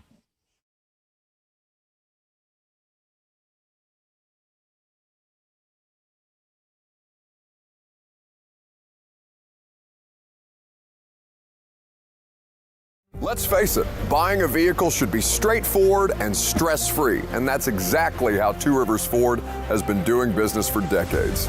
This locally owned dealership has a non-commissioned sales team whose only focus is to find you the right vehicle at the right price without the pressure. So you'll actually have a fun car buying experience. Great prices, easy financing, and a non-commissioned sales team. Two Rivers Ford, the South's most trusted Ford dealer.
3HL 104.5 The Zone. Brent Doherty, Don Davenport, Ron Slay, Kendrick Yes. Lamar.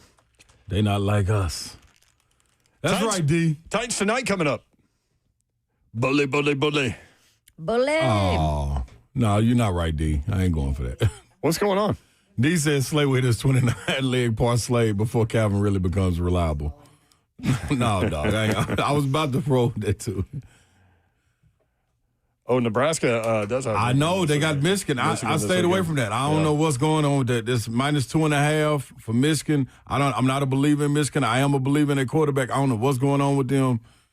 They're playing at Nebraska. It's a funny little game.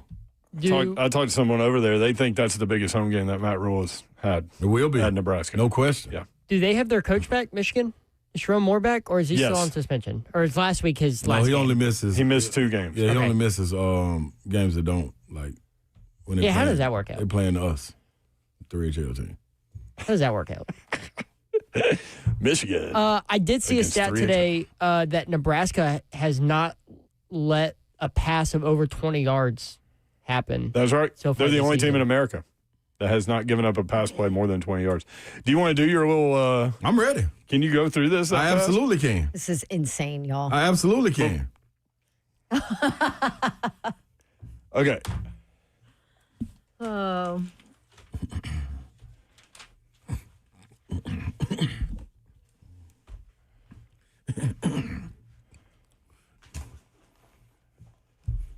When you have to text the parlay and 2 screenshots. 3. Oh, it's 3. Oh, it's 3.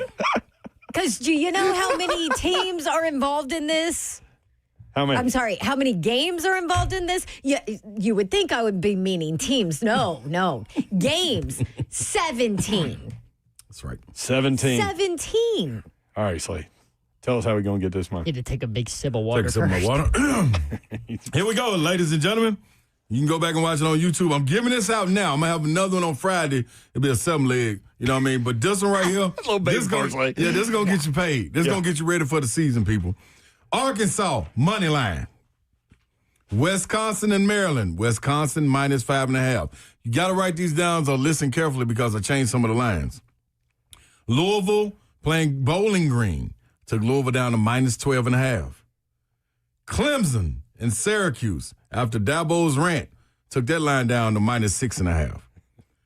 The UAB in Tennessee, I didn't even know they was going to let us tweak this line, but I did. Took Tennessee -22.5. Oregon State at Oregon.